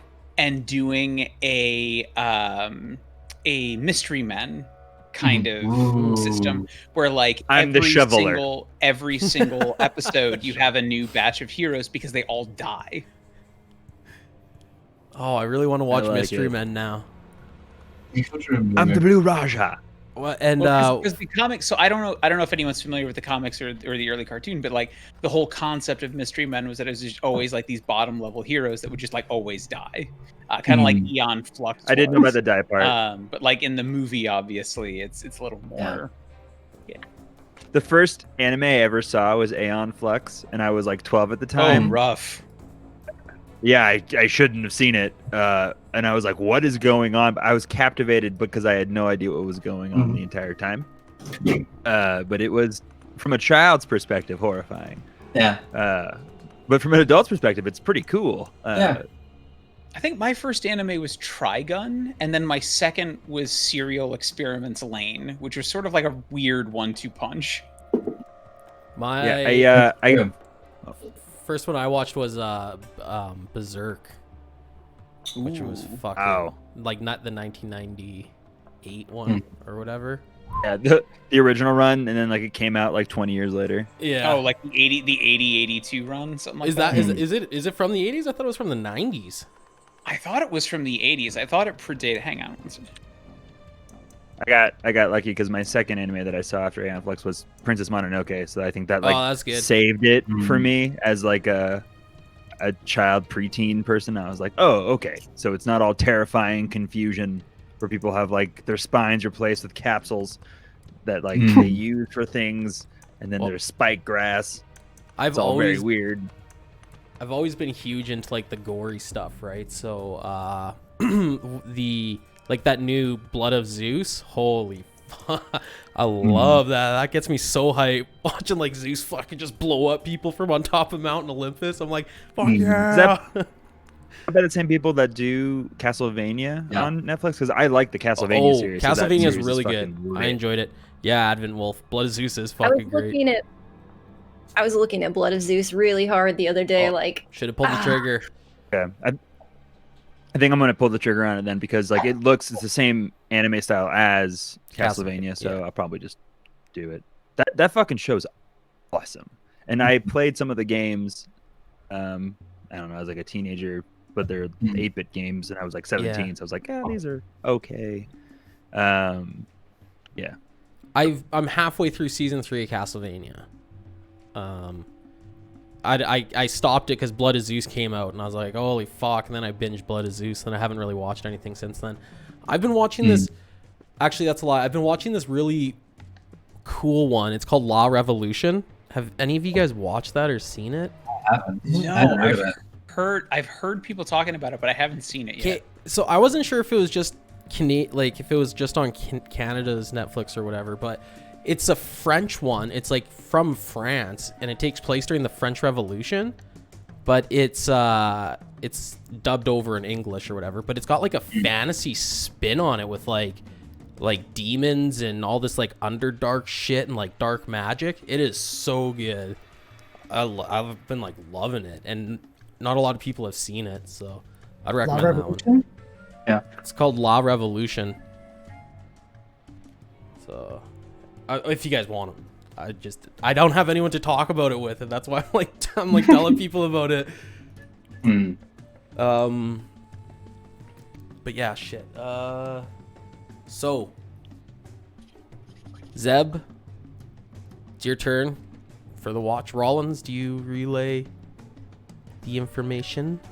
Yeah, I fill Zeb in, and I sort of nod over at it and be like, so, looks like we maybe got a little bit of a party started over there, so let us know if they start making their way down.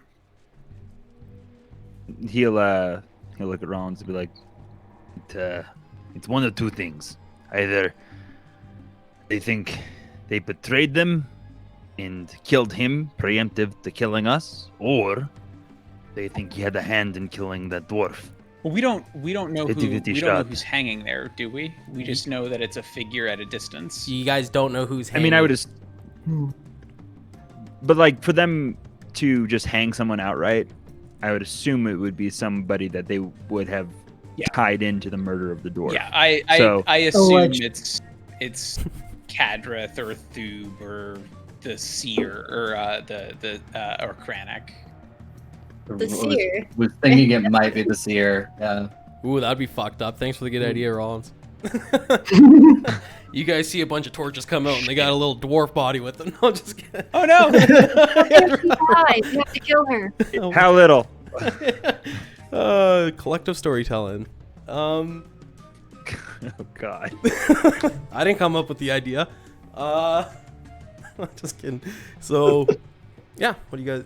Go ahead. Keep on doing your thing. I'll shut up. Zeb will hear what Rollins is saying. He'll look at the body, eye it from afar, I think to himself, and just keep an active eye on the horizon, just watching the care of the whole. Even if anything happens, he's going to move very quickly. He will, before Rollins goes in, he'll probably like lay down some sort of word, like just an activation word that if things are going bad, for him to wake up to, like, I don't know, cheddar cheese. No. Bad on the spot sometimes. Why don't you roll me a perception, Zeb?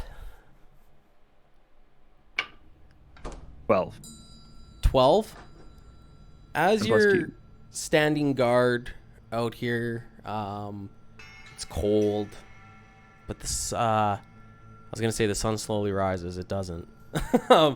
It just stays dark, but you can see from the inside of the care, that courtyard, all of a sudden you just see a light, and you can see the shadows of a fire dancing in that like kind of fog that snow brings with it. And you can tell that they're burning something on the inside, something of a decent size. But as you're kind of watching that, you see a little ghostly, like 2-inch tall figure appear on the tree in front of you, just underneath the tree. And it doesn't say anything. It looks at you. It looks like it's got like a little bit of like a circled face. Doesn't really have any facial features. Does it turn its head ever so slightly and then redirect it as it makes a drumming noise? As if it's a spirit of the forest? It's very similar to a spirit of the forest. Yes, it does. It kind Zeb's pretty tuned in. Zeb's pretty tuned in with nature. He's probably going to look at the creature and like regard it, to show that A, he can see it, and B, he knows it's there, and then like pull out a pipe, probably start stacking some tobacco in it. Help the night go by a little quicker. So as you're kind of staring and regarding it, you would know it as a chwunga. A spirit of the... One second here. I'm trying to fucking pull this up. Do-do-do-do.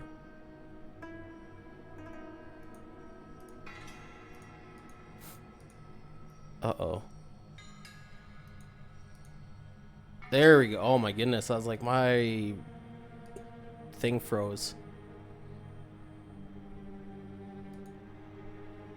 But yeah, the little spirit kind of it regards you a little bit, but then you see it kind of fade off, and it goes off and around the corner, kind of off to the west, and turns around the corner of the inn here. Do you follow it?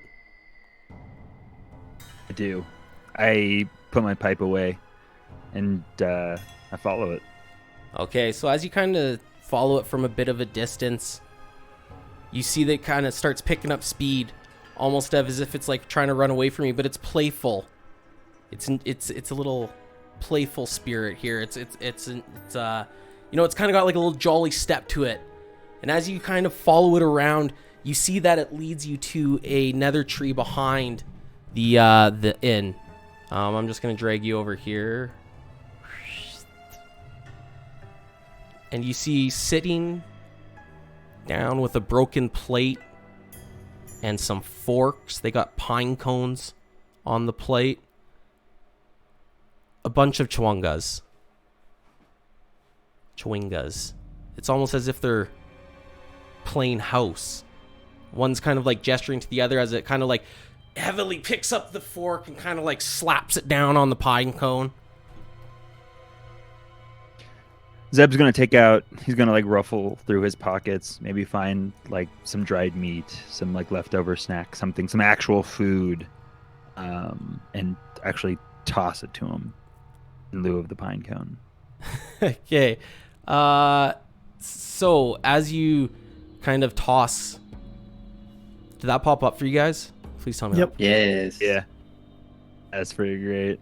So as you toss this meat to them, it picks it up and it like looks at it gingerly and it kind of like gestures to the others, and they kind of like all get excited a little bit and they start cutting up the meat half-assed. You know, they're struggling with it, but they pick it up and they like fake eat it, but they're not eating it. They don't consume anything. And then they just kind of like drop it on the ground, and you see them as they kind of just stare there at you for a little bit, and they slowly just kind of fade off, going back. I'll just say in Sylvan, guessing there that the Fey folk be like, "I hope you are full, my friends," as they fade into the background. Okay, sorry, what did you say to them? I hope you are full, my friends. Okay, I just want to see.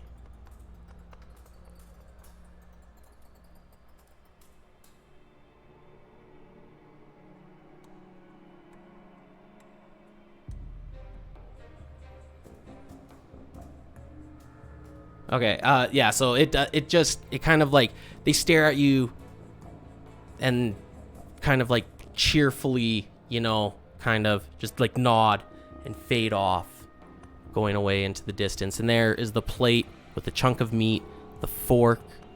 It's all just still sitting there. There's no footprints left behind, nothing.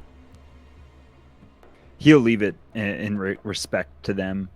Is there any way I can roll like a knowledge nature or some sort of like check to see if maybe I know what these creatures are, if I can intuit where they came from, anything like that? Yeah.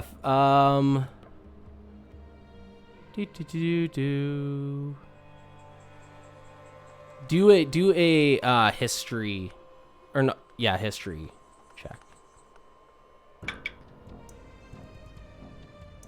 Natural 20. No way, really? Oh my goodness. Yeah, 21 with adjusted. Oh. I don't know if that's first of the campaign for me, but that's exciting. Okay, so you That's know, an absolutely delightful roll to hit a nat 20 on. Yeah. So So low Tell me stakes. I know everything. you know a Chewinga is a tiny elemental spirit. They're generally playful. But they're generally pretty shy creatures. So this was pretty remarkable that this one kind of like appeared in front of you. They're about 6-inch tall, little mask-like faces. But you know that if you can earn their trust, they give you gifts.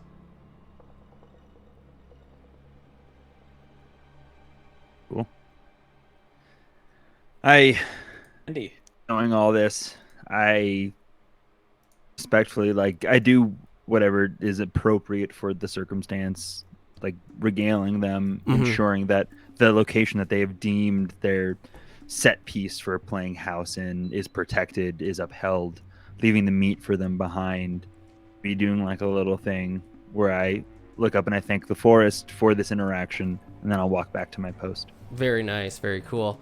So as you go walk back to your post, you can see that the fire has started to die down from inside the keep.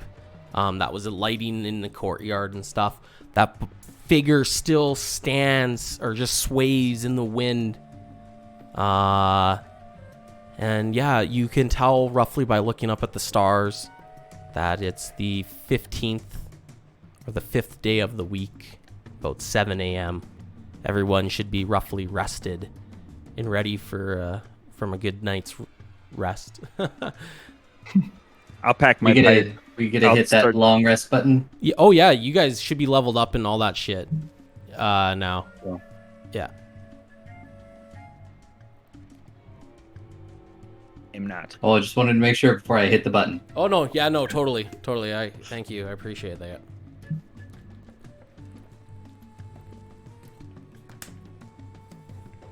Chewingas. Chewingas.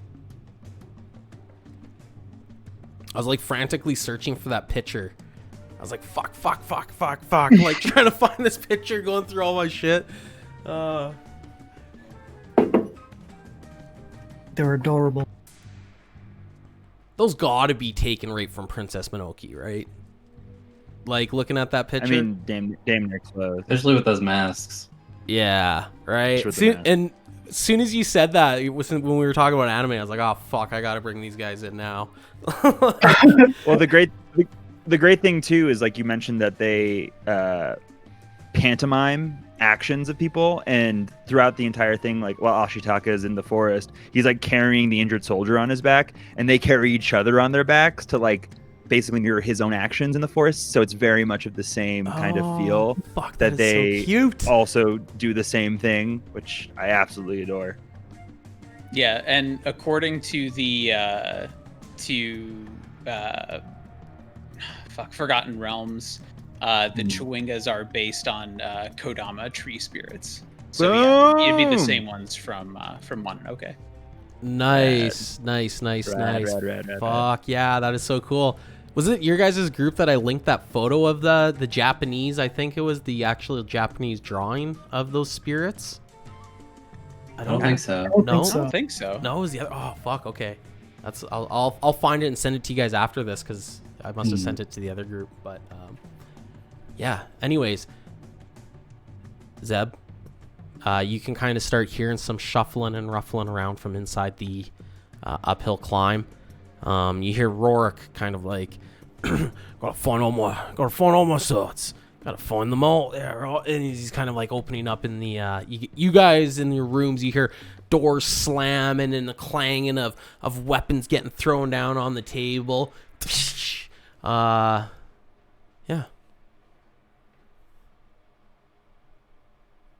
He'll walk in, and maybe it's a superstitious side of him. Maybe it's his time and nature. He's like, I think maybe we have luck on our side today.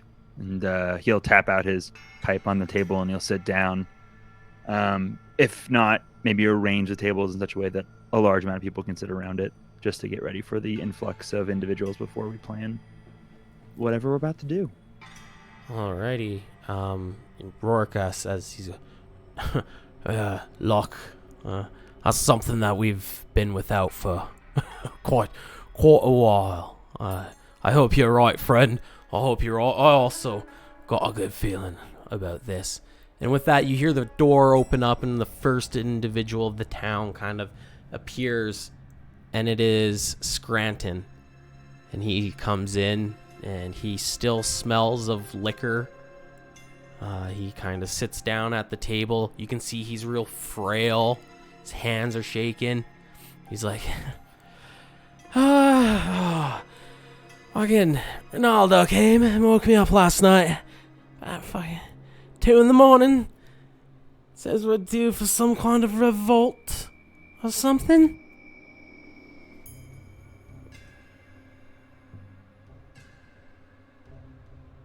Yeah, I'm gonna look at Scranton. Does he look in better shape than he was yesterday? Like, has he gotten any rest? Has he gotten any additional food, or is he still sort of really strung out? No, he's still really strung out and stringy, and he doesn't look the best. He looks like he maybe has gotten maybe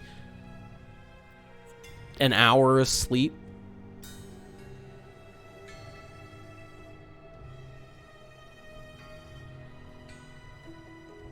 And then with that, you hear the door open again, and this time Ronaldo comes in.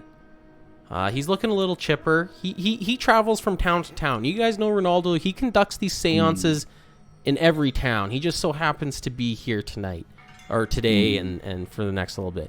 He comes in, he goes, oh, all right then, yeah. You guys want to hear something? Do you guys want to hear something that's crazy? Just to add to the I'm just gonna add a little bit of something to all the shit that's going on here. Sure, Ronaldo. Yeah. And something. So why don't That sounds good to me. we'll just wait a little bit. We'll wait like 5 minutes for the rest of the townsfolk to show up, and then I'll tell this, because you're not gonna believe this. And so for the next 5-10 minutes, you guys wait, and maybe 10 more people show up. You Doing great on that revolution. They are looking pretty frail. They've dragged themselves in here, and you see as Ronaldo, this little halfling, he pulls up a wooden stool, stands in front of the fireplace. It says, "Citizens, patrons of Caer Danivel, last night when I was rounding y'alls up, I went to the lower part of the town where not a lot of yous go, and went and checked out the watchtower just to see what was happening around there. See if there was any, travelers or adventurers that were doing the thing and just kind of hanging out, right? But I saw something appear in front of Denev's Rest. And Rollins and Zeb, you guys would know that Denev's Rest is the ruined inn of Caer Danivel. It's been shut down for about 2 years. About a year, actually. About halfway through the rhyme. It's boarded up. It's destroyed. Nobody's really been looking after it. Essentially, the bottom part of the town has been kind of less looked after. The more closer and closer you get to the keep, the fancier, quote unquote, fancier things would get. We'll call it, the more structured, well-built structures they are. But yeah, he goes, so I'm standing here in front of the ruined watchtower, right? And I see this glimmer, this shimmer appear on the frozen, on the boarded up door of Denev's Rest. And all of a sudden, this thing appears out of nowhere, and it looks just like him. And he points to Rollins. It's a dwarf of sorts, but it's gray, and he appeared out of nowhere, and he just walked through. He just walked through the door.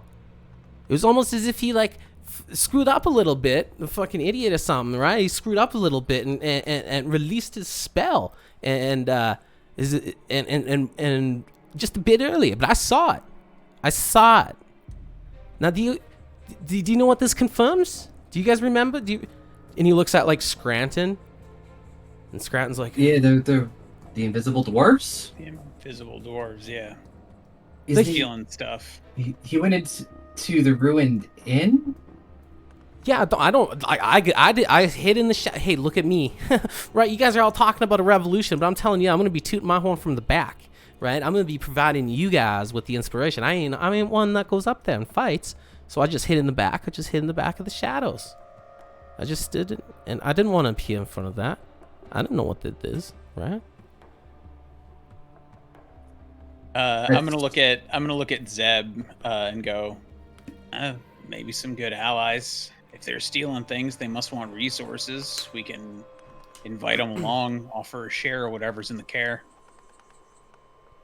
Worst case scenario, they got a gimmick that makes them invisible, in which case we take that. So I think it's not such a bad idea. Could be a good start. This is true. And I mean, hey, maybe they have supplies and things they're willing to share. So the question is, how do we lure these invisible dwarves to us? See them I think we just go to them. in Denevs? I mean, it's We just over there. It's just down the see, hill, yeah. we have two options. One, we go to inn. We go inside, see who's there. Mm. Two, we go to inn and then we burn it from the outside in, murdering anyone inside. That should get them on our sides if it goes well.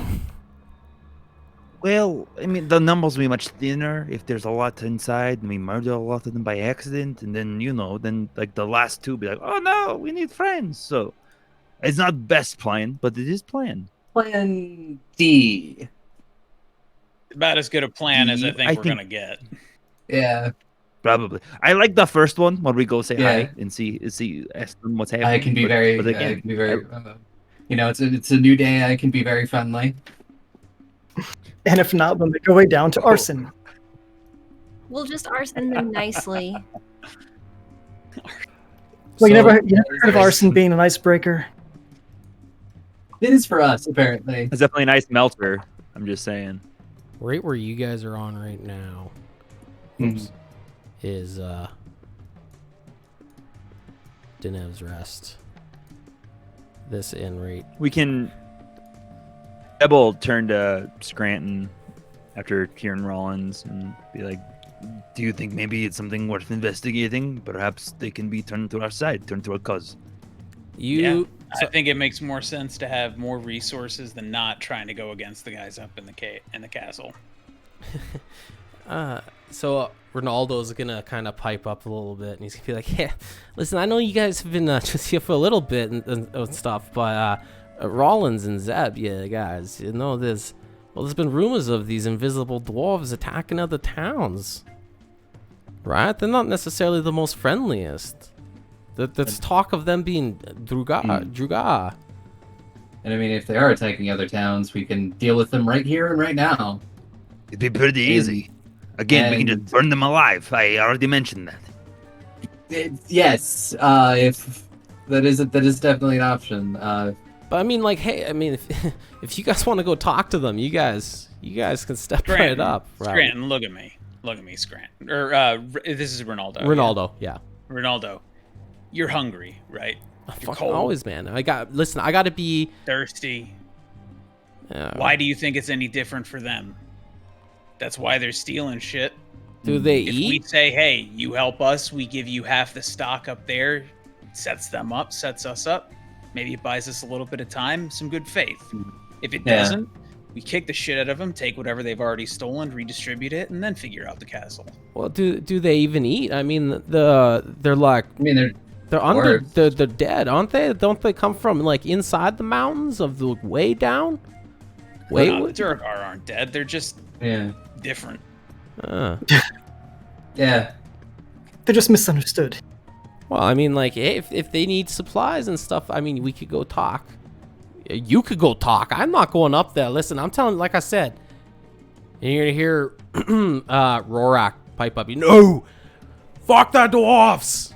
Fuck the dwarves. We attack the keep tonight, today, right now. Let's go. Zebel said tonight, or what do you want? I mean, whenever. I want to go Now, yeah, he is. He's get to the chopper. We must go now. No. Do it now. Rorak is now Shoot fucking me. Arnold Schwarzenegger. Get to the castle. Yeah, get to the castle. Get to the castle. I don't think this dwarf thing is gonna take too long. We'll just Yeah. let them know right out there on our side, or they're Yeah. not. I think We, If I know something about dwarves, Mhm. it'll be pretty short. yeah. We just do the whole. Hey, this is what's going on. Work with us, or we torture home. Well, it's the morning, and he wants to attack at night. He's like, Listen. I appreciate your gumption. Your want to go. and he'll then broadly gesture at everybody that isn't the party, and just kind of look at him a little sadly. You all are. You have the spirit, but your bodies are frail, and they have been, well, without for so long. I beseech you to give us the day to talk to the dwarves or find them, turn them to our side, or turn what they have for our purpose, and then maybe then they help us with the care. He's got a good Are point. we- We don't necessarily need to turn them on Hmm. our side. We just need to Yeah. point them toward the castle, where the Yeah. resources are. Hmm.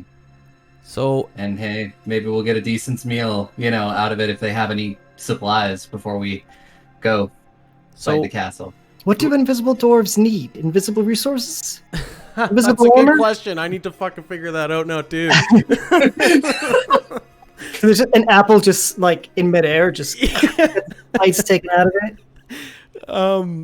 Well, actually, as you guys kind of step up here and start giving your speech, can you roll me a perception? But if you have proficiency with medicine, you can roll a medicine as well, or instead. For sure.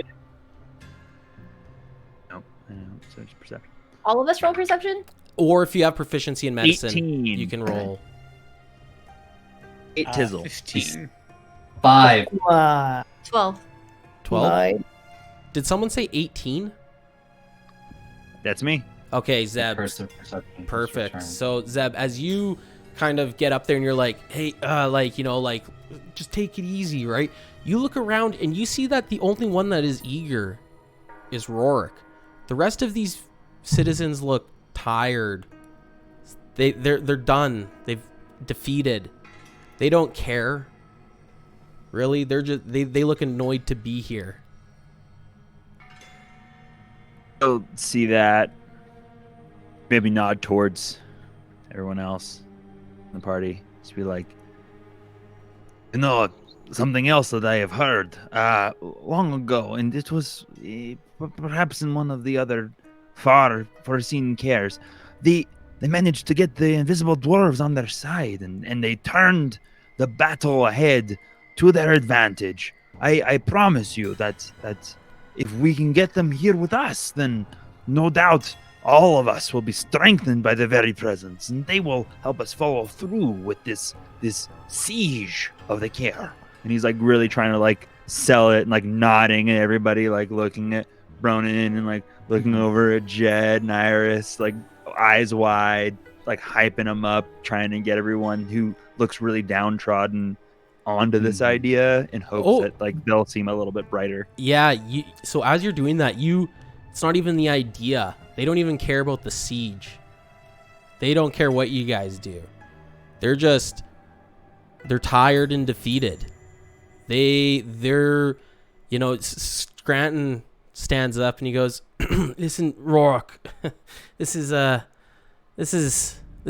fine and dandy and all, but listen, I gotta get back to the my place." Yeah, as he kind of just like pushes in the chair and kind of leaves. You see as everyone else just kind of is like, "Listen, we'll be here if you decide to go with the attack at the end of the day, but if you must go talk with the dwarves, you can. We don't really, it's up to you." And they just kind of like leave, not really caring. I'm trying to portray that they're just like they're not even gonna go through with the siege, really, right? Like they're just too tired. Wait, so you said they're not going through with it, or they're not interested? Well, right now they're just not interested in it, right? Like they're tired and defeated, and they don't want to go. You know, they don't care. The cultists aren't doing necessarily anything to them right now in this town. They're just beating up the ones that are talking about them in the open. As this unwinds, Zeb will kind of sturdy up his gear, and he's gonna kind of walk out, just like over his shoulder. We'll be back with good news, I am sure. And then kind of just starts meandering out into the wilderness.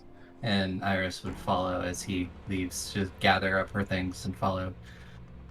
Alrighty, so as you guys kind of get up and leave, and you leave the uphill climb, you take a look over to the care, and since it's a little bit brighter out now, you see that the snow's kind of thinned up a bit. You make out the garbs of Cadrith hanging from the front of the care. That tells us about what their loyalty is like. Yeah. Well, looks like we pegged the wrong person as their leader.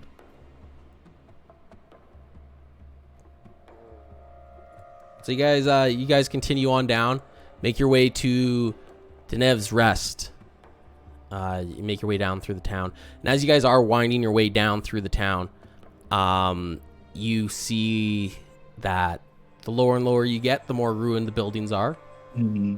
And you get to Denev's Rest, which is all boarded up, and the windows are all shuttered. It looks like it's completely secure. I'm just going to drag you guys over here. And I believe, yeah, sweet. So just, we can go anywhere on the map. It's like a never-ending map. So I'm just gonna put you guys kind of. Now you don't have to be like right up there, or you can be wherever you want. I don't care. I'm just saying you guys can strategize here about how you want to approach this. I don't think I'm seeing what everybody else is seeing. Oh fuck! Sorry, Jet. There's also 2 Rollins tokens on the map. Yeah. There you go. I will take 2 of Rollins. Yeah, we got reinforcements. Your twin brother. I do have a brother. My character does have a brother, but he's back in the other town. As we're sort of standing here looking at it, Iris will definitely take the time to see if any other than like the main doors, any obvious points of entry or egress. Yeah, so you can see from where you're standing. I'm gonna say you're you're still a good couple 30-ish feet away or whatever. You're looking in. You can see that there's a couple windows on the front side, right beside the door. Mm-hmm. There's a window over here. There's a window over on the west. And you can also make out that it's 2 stories, that there's also windows on the second level, right above where these ones would be. Yeah. The outside looks to be pretty sturdy. It looks like it looks like it's got age and wear and tear, but it's still standing. The door looks completely boarded and secured. The windows look completely boarded up and secured. There is no light shining through. This place looks dead. There's snow all around the ground? Oh yeah, there's snow everywhere. Yeah. Can I look for some footprints in the snow? Okay, can you roll me a survival with disadvantage? And as this is going on, Iris is gonna tap herself and use my new Eldritch Invocation of False Life to cast it whenever I want to, essentially, and give myself extra temporary hit points just in case things go sour. I rolled an 11. An 11? You can make out some footprints right by the front door, presumably where Ronaldo, quote unquote, saw this dwarf. But as you follow them, they kind of get disappeared as to where the snow's more compact, like towards the main trail or the main road. But you see no footprints around the outside or any indication of there being any kind of footprints that are like around the side of the inn. That's all happening. Zeb's gonna see how flammable the building seems. It's always important to keep that in mind. It's made out of wood. It's dry and dead. It looks like it's pretty flammable. Only one way to find out. I would like to fireball just, the like- inn. He just sits there regarding the end, just going, good. Just in case. Wait, do I see you? No, I don't see you thinking you're sort of like readying a fireball or anything, right? No, I'm not. I'm Just just internal. backup reasons. It's important to know that if need be, thing will go up. Like a child's birthday party. I haven't been to a lot of kids' birthday parties, but I assume there's a lot of fires Oh involved. yeah, so. it's a ritual. Probably. I haven't either, but you know. Fires go more along the lines of gender reveal parties. What is it? It's a girl. I swear to God, if we find California's out on that the fire. rhyme is just a very prolonged gender reveal party, I'm gonna be so mad. Don't give me It's ideas. You get You're it. so good at It's this. a boy. It's a boy. It's set in Sylvan. While everyone else is kind of checking out, he's going to kind of just ask the group, so who wants to go in first? I mean, checks aside, we probably need to see who's inside. Cool. I'm gonna just shrug at everybody, just be like, we got too much going on. I'm just gonna walk up to the front door and just like pound on it, and in Dwarven yell, "Open up, assholes!" So as you walk up to the front door, Iris will be close behind. Zeb will be too, but he will also just be in awe. okay. Do this. So as We you don't mean you any harm. We just want to talk. So you go to bang on the door, and your fist goes right through an illusion. Open Whoa. up, assholes. Zeb goes, cool, and he runs through the door. So Zeb, as you run through, you are met with a broken. Yeah, if you guys all want to kind of like walk through or whatever, or do whatever, you see this room is it's dark, and it's ruined. It smells old and dusty, but there's no movement. There's nothing going on in here. Oh, I'm gonna go around and touch the walls to make sure that, like, what is real and what is not real. Okay, yeah, so you make your way, you touch, the walls feel real. Things feel real here. The only thing that doesn't feel real is the door. I'm going to be probably close behind Interesting Ronan place while he's to doing do this. illusion. Yeah. Is it as cold in here as it is outside? Is there a noticeable difference? It's a little bit warmer because it's blocking out the heat, or blocking out the wind. That's it. Do I need a torch? Can I see? Yeah, you're gonna need a torch. I'll light up a torch. Note to self: take light spells. Oh, fuck, sorry, Jet. I got two of you down there. Everyone's multiplying. So while that's happening, and he's kind of following behind Ronan, trying to figure everything out, he's gonna look around to see if there's any clear signs of recent disturbance, or B, if there's really anything worth regarding in the room outside of just the sheer dilapidated nature of the inn. Okay, so, yeah, why don't you guys just kind of all pick a spot on the map right now if you guys are separating, and kind of partner up and do whatever. Just kind of pick a spot on this map right here. Ronan, lead the way. Ooh, here. we'll be at the bar. I had a spell. Sort of look at this corner, this area over here Okay, so with Jet. Okay, so Zeb, can I get you to roll me a investigation or perception? Sorry, perception. Or do you want? Yeah, we'll do perception. Actually, everybody, roll me a perception. Ugh. Oh, here we go. Okay, good, because that's a natural one for old Zeb. A dirty 20 You though. also got a natural one. Oh no! 18 plus These Ronan dice. got that These dice. Ronan got that dirty 20 though. I got 4. I'm helping it. Okay. Bree, I'm just gonna mail you dice for the next week, and then you can like cycle through them until you land on something that's really helping you out. These were working really well for me last time.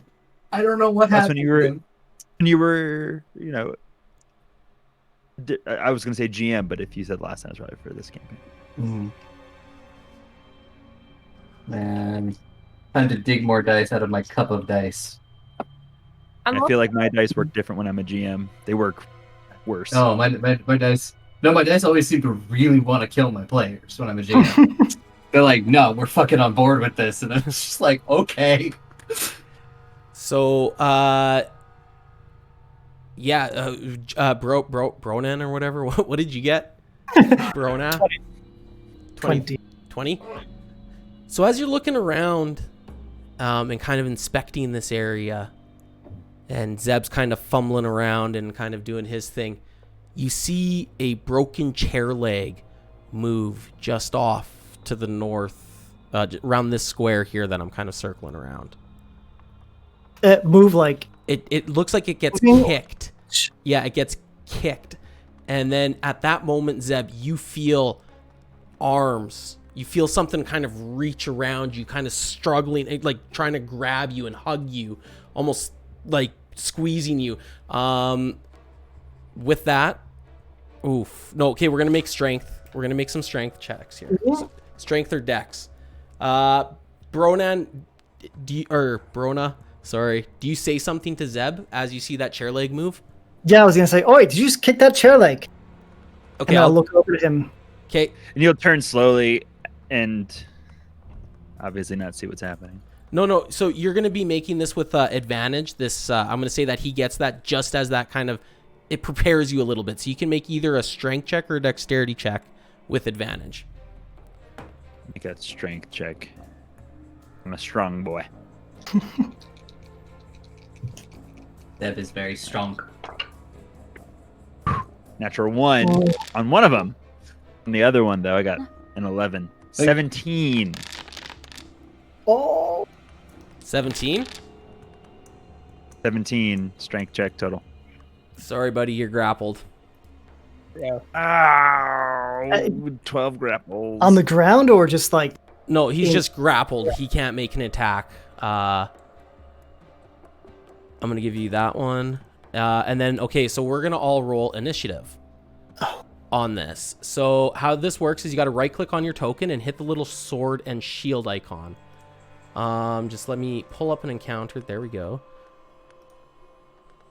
And you'll see if you click on the fist in the top left or the top right corner, it brings up dice. Just click on the dice and roll initiative in here. It's so much more easier for me. Oof. So we hit that comment, and then what do we do to roll initiative? There's going to be a little dice icon right beside your, just to the right of your token. If you click it, it'll roll initiative for you. On the little fist icon in the top right. Ah, yep. Damn. Zeb, do you see? I do. Hang on. Okay. Dice. Got it. And then Rollins, you're the last one, bud. It's cool if you don't know, because this is our first time we've ever done this, so it's like I'm not trying to rush or anything. There you go. Okay. Ooh. Ooh. I am dead last. Yeah, sorry, I was having a little trouble. Edge apparently did not like right-clicking in Foundry, FYI. So I had to find another way to do it. Wait, there are problems with Edge? Oh my god. They didn't program right-click into that. And like a boomer voice is like, right click. Back in my day, we just left or clicked. Oh, wait. Back in my day, the mouse was just one button. You had to hit Alt. When you got tired, you took out the mouse ball and you washed it so it would work better. Whoa. Yeah, there's a 3-minute timer down there on the counter going on. Don't worry about it. Honestly, don't worry about it. I am Don't worried. worry. You could say that. You could say don't worry, Look what you but... got terrified. It doesn't stop. Alrighty, Rollins, you are up, my dude. Two Drugar appear in front of you. You see their invisibility drop as they got their steel war hammers out, and they're arming up, getting ready to swing at you. I am going to bonus action drop into a rage and then leap across the bar and athletics check against the one directly across from me to grapple them. Okay. So that is going to be... Give him a hug. Yeah, this is cool as fuck. The two dwarfs going at it. 19. Ooh. Yeah. So you kind of just hop right over top of this bar table here, and you grab the dwarf, taking him down to the ground. I'm going to say you grappled him. He's going to be prone on his back, but you're not. You're kind of like up mounted top position on him, okay? Nice. And that'll be the end of my turn, because the grapple would be my full action and rage would be bonus action. Yeah. Beauty. That is nice. He's also prone. Fuck, I gotta make sure I mark that. You try to you remember that too, just in case. I will. I'm actually gonna take a step away real quick. I gotta grab my meds. I will be back momentarily. Yep, no worries, dude. Yep. Zeb, you're up. So I can't attack with a sword, but I assume my arms are pinned to my side. Yes? Yeah, you're kind of like bear hugged right now. Perfect. Bonus action. I'm going to transform into a polar bear. Then, the GM's discretion, I'm going to try and rip the throat out of this person grappling me with my bite attack. Now, you can say no, because I can't attack while it's grappled, but it seems to me that would be fairly advantageous. Okay, so it's a bonus action to turn into a fucking polar bear? Shift. It is a bonus action. Holy guacamole. And then I do an unarmed strike to attack someone with my shifted so bite. do you turn into is a polar bear a large creature, or is it a... So I don't turn into an actual polar bear. So shifters, the way that they work is they're basically like pseudo lycanthropes. I take on a lot of the distinguished capabilities of it. My head in and of itself turns into a polar bear. I grow slightly larger, but my visage as I exist is already large. Okay. Well, it's medium, but it's like I'm a decently large human. But I get covered in white fur, and I turn into I get long teeth and claws, and I become a lot scarier, and I am able to bite people. Yeah. Okay. As an attack. Yeah, totally. I will allow that. Neat. All right, here we go. I'm gonna go for my shifted bite. Let's see how this goes. Natural 16. That's a 22. 22 is gonna hit. But you need to. I'm also gonna make you make your strength check. He's still gonna be holding on to you. You know what I mean? As you make your bite attack. But My strength check. 16 for my strength check. 10 plus 6. 10 plus. Sorry, actually, fuck. I don't want a strength check because you used your action. You're gonna be grappled again, right? Because you used your action to bite. Or I'm good being. Yeah, I'm good being grappled. He's basically going to succumb, and maybe this Draugr is going to be like, haha, I got you, and then he's going to turn into a polar bear headed man and try to rip his throat out. Yeah, totally. Okay, so you're still grappled. Yes, you can totally. You rolled to hit. You did hit. Roll your damage for the fucking. 1d6. So you have the head of a. Yeah, so for the first time you see me turn into more or less like an animal. I get a little bulgier, my arms get covered in white fur, my head turns into that of a polar bear. 7 points of damage. Oh, hey Zeb, good luck. 7 points of damage. Alrighty. So yeah, you kind of rip into his throat as the Draugr just as you kind of rip a little bit of the you get kind of a chunk of it out, but he still holds on, kind of gripping you in a little bit more. No movement, nothing like that. That is pretty much your turn, my dude. Correct? Yeah, that is my turn. Yeah, because I can't move because I'm grappled still. Yeah, yeah. All right, so that's gonna bring up Iris. Cool. I am going to move up here, so I have a slightly better just field of view on everything. On the one that Zeb is currently like grappled with, I am going to bonus action cast Hex on it. Okay. And with Hex, you place a curse on a creature that you can see within range. Till the spell ends, you deal extra 1d6 necrotic damage whenever you hit the attack, and also choose one ability when you cast the spell. The target has disadvantage on ability checks made with the chosen ability. So I think that's like skills, I think, count in that. Yeah. Or I believe so. Yeah. So he is going to have disadvantage on strength. Okay. Nice. Nice. And as she sort of just taps her staff on the ground, the green gem at the top glows. Her baby eyes flash gold for a second, and then just I like to think it looks a little bit like vines that sort of wrap around his legs. Oh, cool. That sort of do that, and then she is going, because there's a bonus action. She's going to follow it up with an Eldritch Blast. Oh, fuck. On And the same guy. Oh, bam. Yeah, Eldritch Blast kind of looks like a green sort of arrow made out of like verdant energy. Oh, cool. I like that a lot. Mm. You have some Eldritch Blast fans in the chat. Yeah. Right? Eldritch. Eldritch Blast. Yep. And I got a 14. 14. Oh my goodness. So your Eldritch Blast. Oh, Hex, don't you have advantage on this?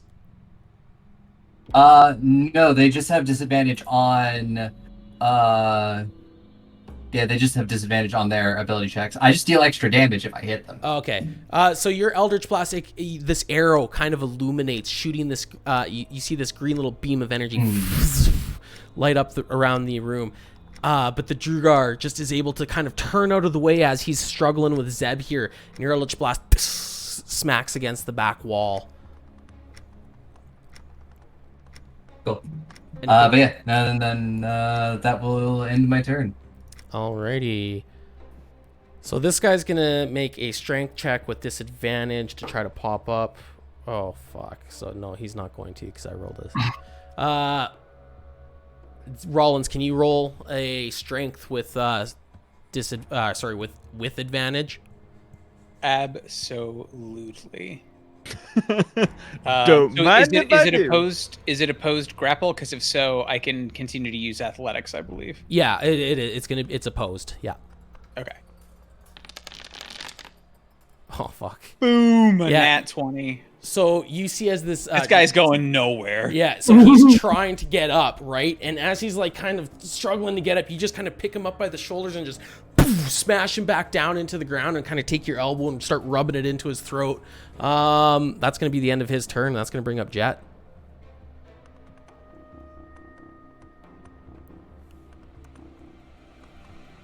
You're muted. You're muted. Jet is gonna look over at Zeb and be like, I get it, bear hug.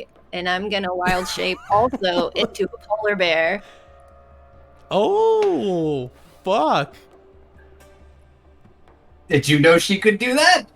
I didn't know she could do that. Just a character. I feel a little outdone. You know, like I half shaped and then she totally shaped. And I was like, well, damn. And with my remaining movement, I am going to just, as intimidating as possible, walk towards the one that is grappling Zeb. Okay. And I'm going to be really like growling and like drooling the whole way and be really gross and intimidating. Okay. So for his next check, strength check, he'll have disadvantage because of what you're doing, okay? Anything else? I don't think you can. How much movement are you using? 40.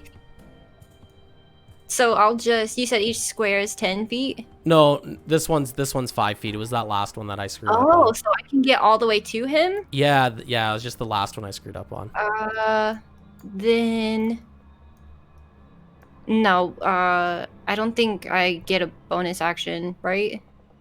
I would say that your bonus action. I would say you're I wouldn't get, describing. like, an No, I don't know. I don't think so. It doesn't say. It just says, I don't see bonus action for polar bear, so No. say no.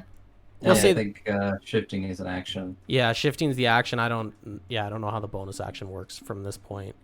Yeah, the shifted bites are bonus actions. So I'll just like walk over to him and just have like a big sniff of him, like right behind him, just really scare the shit out of him.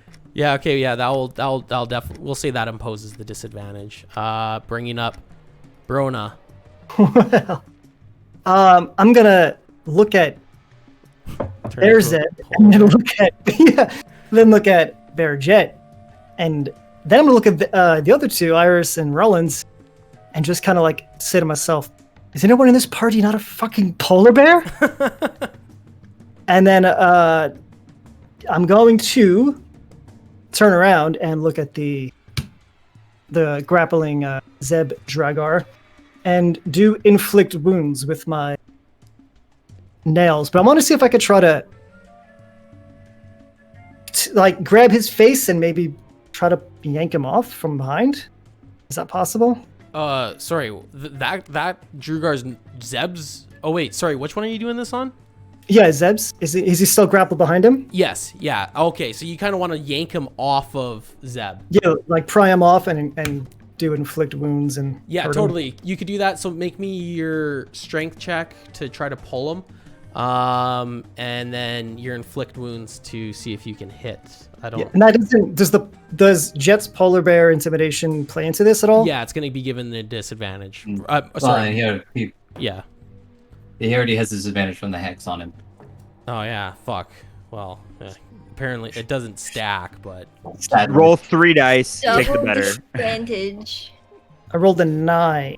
that's okay because he rolled a 3. That's what I'm saying. So you're able to pull him off of Zeb. So go ahead and do your inflict wounds thing.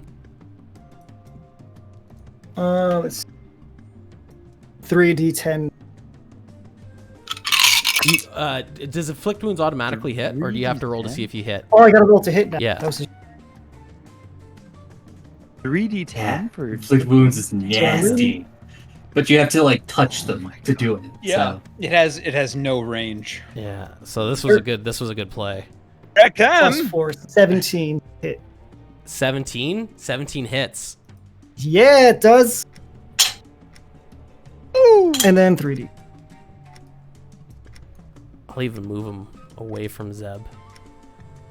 It takes a full round action to just feel really inspired and loved by the members of his team as they pull this person off him and then murder him in front of his very eyes.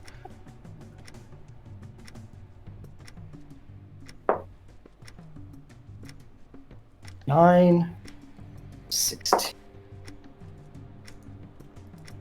So 19 damage. Ooh, baby. It's going in his eyes. Oh, gross. If he has eyes, I don't know how Yeah, he does. visible people work. Just do the. So you, you pull, you reach behind this Drugar here. You dig your claws or your nails into his eyes. And you just hear him as he's, and he releases Zeb, and you kind of take him with you in one big swing. You kind of even move him 5 feet back, away from Zeb, creating this nice distance there. That is going to be your turn. He is not grappled though. You didn't grapple him. Bringing up this guy's turn, who is going to take an attack at Bro. Or sorry, Zeb. Or Rollins. Fuck. Makes sense. 15? Does I'm coming, buddy? 15 will hit because I do not have my shield out.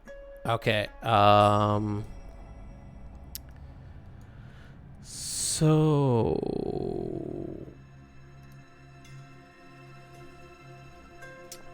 D8, where you at, boy? That's a D10. I got too many dice out. There we go. All right, so that is going to be 7 points of piercing damage as the Drugar kind of takes as he takes a swing at you. He's got a pick in his hand, and he just jabs it right into your back, taking 7 points of damage. Cool. That is going to be halved because I'm in a rage. Okay. So Resistance. but I've marked that down. Alrighty. And that is going to bring up the one who is prone. Oh, no, it's not. Oh, fuck, that guy's up there. All right, okay, so it's this guy's turn. Who is going to take a swing at... Oh, fuck, that's shitty. That's gonna miss. So, Brona, as you kind of like release this Drugar, he takes his axe out and he swings it at you, but what's your weapon? It's a staff of frost. So you take your staff and you kind of block the attack. The Drugar as he kind of circles you a little bit, bringing up the top of the round. Rollins. Cool. Well, I am going to let's see. So I've got this guy grappled. He's currently prone under me. Yeah. I'm gonna like hoist him like up into my arms, and I'm just gonna yell at all of the Duragar in Dwarven and just yell, you know, we are not here to fight you. We are here to help. There are resources we can get together. Stand down. And then I'll make an, I guess, intimidation check. Okay, yeah. I will... You're gonna have to make a strength check. Okay. Strength check to pick this guy up. Okay. And then, an intimidation check. So Intimidation with this... grappled. Ooh. That wasn't great. You're not able to pick him up. Okay. So intimidation at disadvantage, you said? Yeah, intimidation at disadvantage, yeah. All right. Not the worst. This is 13. 13, yeah, see, you kind of like try to pick up this Dugar, but he just kind of resists you a little bit, and you speak in Dwarvish to the Duergar in this room here, but they don't pay you much mind as they are kind of focused on the combat here a little bit. They just start circling around. All right. I think that's my turn. Yeah, that I would say, unless if you want to release your grapple and stuff. No, I'm gonna hang on to the grapple. I just didn't pick him up. Okay. I'm trying to keep at least one of these guys locked down. Sounds good. That is going to bring up Zeb's turn. Zeb kind of turns, looks at the person who he had grappled. He sees that Bronin and Jet seem to have some of it in hand, as well as the hex that Ira shot over. His eyes seem a little empty. There's a little bit of humanity behind them, but he notices that one Drogar that like dropped some pain in the back of his friend's back. So as a move action, he's going to move away to range of the one on the right and the one that's to the right of Rollins. Yeah. He's gonna standard action attack with his longsword. Natural 18 on that one. That's going to be a 24. That is going to miss. No, I'm just kidding. That hits. Only a 2, 6 points of damage with his longsword, and then he's going to reel up as a bonus action. Going to take at him with a shifted bite and try to rip his throat out. Okay. No, that's not going to be good. 10. 10? Nah, your longsword connects, slicing the gray flesh of the Duergar here. And as you kind of launch in for a bite, he kind of just pushes you back. How much damage did... Okay, never mind. I calculated it. So, okay, we're good. I dropped it. That is the end of your turn? That's it. Okay. And with that, you hear the shuffle of footsteps, heavy footsteps coming from up above you. Dust kind of falls from the rafters as you hear. Sounds like it's running towards the stairs. That's going to bring up Iris's turn. Oh, the one that I have the hex on, I will shoot another Eldritch Blast at it. Okay. That is 15. 15. Your arrow, Eldritch Blast, goes wisping through the air and just sticks right into the stairs behind it. It just missed it up. Just missed. Just glanced. Damn it. So close.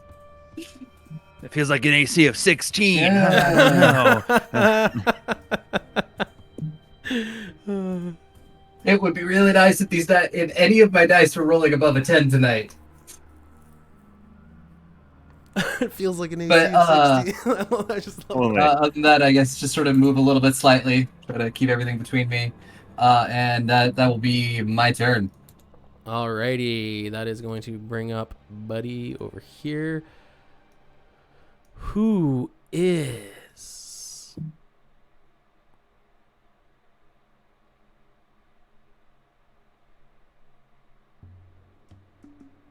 All right, can I get you, Rollins, to make me an acrobatics?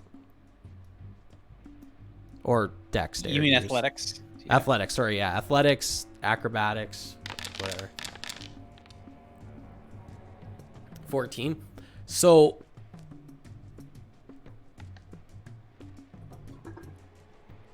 you see... Okay, I got a question here for you, actually. Yep. Rollins. He's casting Enlarge. Okay.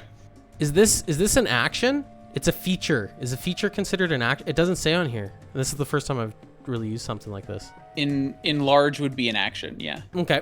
All right. It's an action, yeah, because you have to cast it.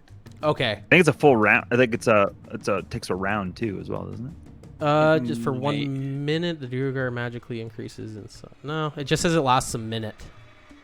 Well, for rate, I don't know. At least on. It is one action. It is not a full round. It's just one action casting time. So he would still have a bonus action and movement left. Okay, so he's gonna kind of you see as this Duergar kind of starts getting larger and larger, his muscles becoming bigger and bigger. Eventually, it pushes you off as you kind of tumble across the top of the bar here and landing on the other side. And for his bonus action, he is going to disengage. He can't. I was gonna say, is this Duragara rogue? No, yeah, I was gonna say, yeah. No, he's just gonna stand there. He's gonna stand toe to toe with you for a bit. That's gonna bring up Jet's turn. Is he gonna? Do you want him to spend half his movement to get up from prone? Yes. So he's not on prone anymore. Yeah, he is not prone anymore. Cool. Thank you. I in my mind, when he was enlarging, he was like kind of stepping up when he pushed you away.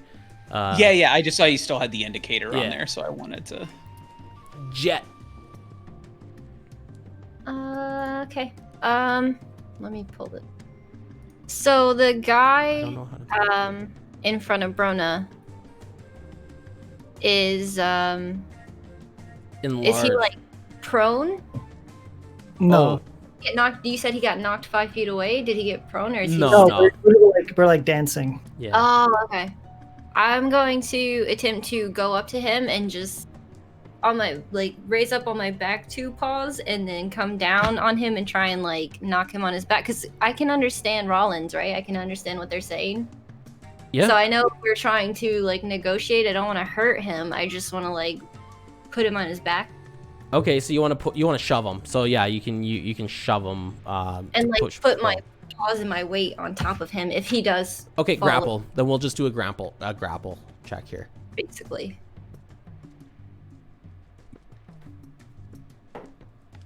So That is the one that has disadvantage on that, I believe too. Yes, he does. I rolled a natural 18. Ooh, okay. You did. And the polar bear's strength is +5, so 23. You got him. He is grappled. Prone, kind of the same thing that you got going on with Rollins, right? Prone, you're on top of him and stuff like that. He's down on the ground. Anything else? So then I just like I'm like holding him down, and I'll just like really close to his face, and then I'll look over at Rollins as like look over at him, trying to get bear language. Look over there, Bear language. it's like and then like look at my Point head. of order. Rollins is not a bear. Yes. Rollins is just a very angry dwarf. I'm a bear. Trying to get this He's a art. dwarf. Can I, like, use my paw and Yeah, I think like you're getting your bears mixed. head that way, and like kind of like on the ground, like make him look that way. Sure, yeah, you like force his head over as this Dugar. He's like, just like he's like fucking like his little stumpy legs are just fucking kicking from underneath you. That is going to bring up Brona. So two of these men are grappled, or all three? No, only one's grappled now. Only that one. Yeah, I don't know how to make this dude bigger. Oh, I still had the grapple fucking icon on. So they're as still well. fighting. Rollins and the dwarf in front of him are fighting. The dwarf in front of him is enlarged. I just don't know how to make the token bigger, so I'm just gonna give him that fucking indicator. So if I were to take the weapon away from the one that's grappled just by Jet right now, is that an action, bonus action, half action? That'd be a bonus action for you to try to take away the weapon. Okay. Yeah, I think technically that would be a disarm. Yeah, which is a bonus action, like correct? like an opposed dex or strength, I think usually. Yeah, which I would make at disadvantage because Okay. he's grappled and prone and stuff. And hexed. And hexed. Yeah, now that that dude's all... And he sucks. Yeah, he's not having a really good day right now. yeah, okay, so what I basically want to do is kick away his weapon or get him away from it. He's prone, he's good. And I want to move over here and cast guidance on Jet. He's the one fighting the big one, right? This guy's enlarged, the one in front of No, Zed? this one's the one that's enlarged, the one that Oh, Rollins okay. was fighting. Yeah, the one in front of Rollins. Okay, Yeah. so can I move here? I really wish I knew how to make tokens bigger on this thing. Seeing that he needs the help, I'll give him guidance. I'll Okay. tap him on How long does guidance last for? the minute. Because a minute. Okay. I don't think you have guidance anymore, Zeb. Definitely not. Oh no. That was yesterday. Yeah. Yeah.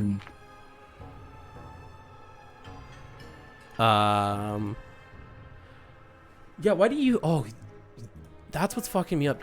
I still have the grapple icon on you. I'm like, why does it look like Zeb's grappled over there? I'm not. I'm a bear though. If there's a bear icon, you can put that on Is there me. really? And you can also put it on Jet. Yeah, you guys are called... I like the bears. Bears. So you cast guidance on It's Rollins? 1980s. Yeah. Okay, and that is going to be the end of your turn because you use your bonus action to fucking punt away buddies. Yeah, what's he got him? It's like a pick. It's a pick. What these guys have are picks. The icon that dropped, they have warhammers, but it's just a pick. That is going to bring up this guy's turn, who is going to take a swing at Zeb. I think the chat's trying to help you with the NLR. Right click so gear there's art. Oh shit, who's information. Palveric's here. Settings, gear icon scale ratio to 2.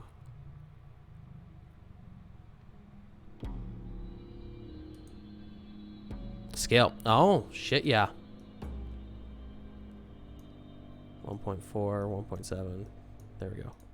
Make him huge. Yeah. Oh, yeah, Jesus. Oh, buddy's big. Thanks, Paul Varick. That's my uncle. Thank you, uncle. Well, thanks for killing us. Yeah.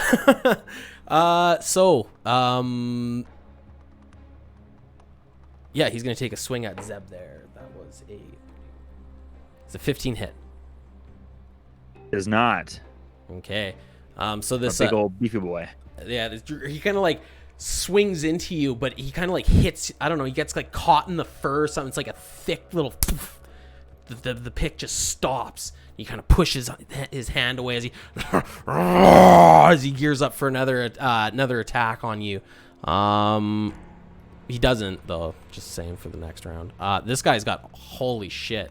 I don't think he's getting up. Yeah, no, because he just rolled a nat 1 on his first roll. So as he kind of goes to like get picked up, Jet, you just kind of like smash. You kind of like push him back down again with your paw, not letting him go as his little legs are just fucking kicking. But up top or coming down the stairs, you guys see steel boots coming running down the stairs. 3 more Duergar appear, ready for combat, with their weapons drawn. I'm gonna drop them on the map. We're gonna roll. I'm just gonna roll them in, and that's where we're gonna call the session. Oh, With the reinforcements? With the reinforcements. All right, I got 8 rounds left on my shift. I'm going to say that now to remind myself when I listen back to this. we got 2 weeks to strategize. It's true. Also, in addition, I just realized that on my bookshelf, I have a Kodama. Aw. Inspired a lot of the fun things. Oh Okay, shit! then- Yeah. Those are some high numbers that you just rolled. Woof. Woof. When, Those when like carry that over guy tried to get out from my grapple, can I just like sit on him? like a bear. Just, Wait for 2 weeks. Just sitting there. Yeah. Why not? Oh my god, 2 weeks is gonna be so long. Yeah, this was. Yeah, he's going to starve to death underneath that bear. I'm sitting on him. Yeah, the polar bear Coke. Fuck yeah, from the Coca-Cola ones. That is so funny that you guys are polar bear. I like the name Dub Bears. The bears. Chat's come up with some really good names for you guys. Bears, Mm. the bears, the bears. So yeah, how do you guys think? What do you guys think about Foundry? I like it. I I like, like it. it. Yep. Yeah, it's new, Yeah, I'm so a there's that Mm. like layer of newness. But Mhm. I, Yeah, and I just feel like it's probably more learning how functional. everything works. Yeah. Yeah, exactly. It honestly, it seems to run a little bit smoother than Roll20, honestly. Like Yeah. even with the browser issues and tech issues we Anything ran in the into, world. once it got up and running, I feel like it went way smoother. Yeah, I agree 100%. Yeah, the effects are coming from this, right? Sound effects, and Everything's coming from Foundry. Yeah, that's great. Yeah. Love it. yeah. Yeah, no, like it definitely seems just I like it, and I especially like that it has the integration with D&D Beyond, so we don't have to create just other bleh character sheets just in case we need to roll virtually. Their character Even though makes I have noticed that my Foundry character hasn't updated, but I imagine that might happen if I refresh. Yeah. Yeah, or we might have to just import a new one, which just takes 2 seconds. If you guys actually open up your character sheets, you will It imported my yeah, we can put the HP. links in. Yeah, so if you guys click on that little B icon right beside your name, it will say character URL. All you do is you just import your D&D Beyond character into there and hit start import, and it does its thing. Wait, copy and paste the link. Uh-oh, What? who died? Oh, it did update me to level 2. That's nice. That's very handy. Yeah. Hey, there we are. I think. Nice. I want to thank the Hutch and Advent Wolf for hanging out all night. You Oh, guys you don't were have to. awesome, man. They fucking slayed through this, hanging out with us. This was a lot of fun. And Lazy Echo. Lazy Echo here was for a long time, too. They're all great friends, great people. Can't talk Yeah. about them enough. Yeah, Yeah, thanks so much for hanging out with us, yeah. especially as we dealt with tech issues. Yeah, Mhm. at the True. start. I think about 1 or 2 of my players are in the background as well. I think Woody's there. Hello, Woody. Hey, Whether or not Hmm. he's still listening. Yeah, I know one of my players, Aki, dropped by for a little bit. I think for a few minutes. I think that's what she said. But she had a paper to work on, so she really couldn't hang around much. Oh, man. I even like the 2 seconds. I don't know. A lot of fun. I appreciate you guys so much for bringing little groups over into this. Michael, thank you for toughing it out and slugging it through. I'm glad to see you here, bud. It's good to see you me here. too. I was actually Yeah, a good to little. see you I was too. wondering how my first late night would go. Seems to have done okay. Nice. But Seems like you I did think great. I am gonna go crash out because it's about 1 a.m. So, Yeah, go Yeah. but good night, everybody. night. Night. It was a I'm lot gonna of do the fun. same. It was a good session. Good night, It was a everybody. good- It was a good sidebar. Good group. See you guys. I'm excited for the combat for Yeah. 2 weeks 2 from now. weeks. It's fun. 2 weeks. Oh my god. It's How happy Thanksgiving as well then. Yeah. yeah. Happy Thanksgiving, everybody. Everybody enjoy a good spaghetti Ooh. sandwich. Yeah. Oh, Spaghetti sandwich. Got it. that might happen tonight. Feast for Thanksgiving. Just saying. Alrighty. Yeah, I'm gonna end. Oh yeah, there you go. Streams.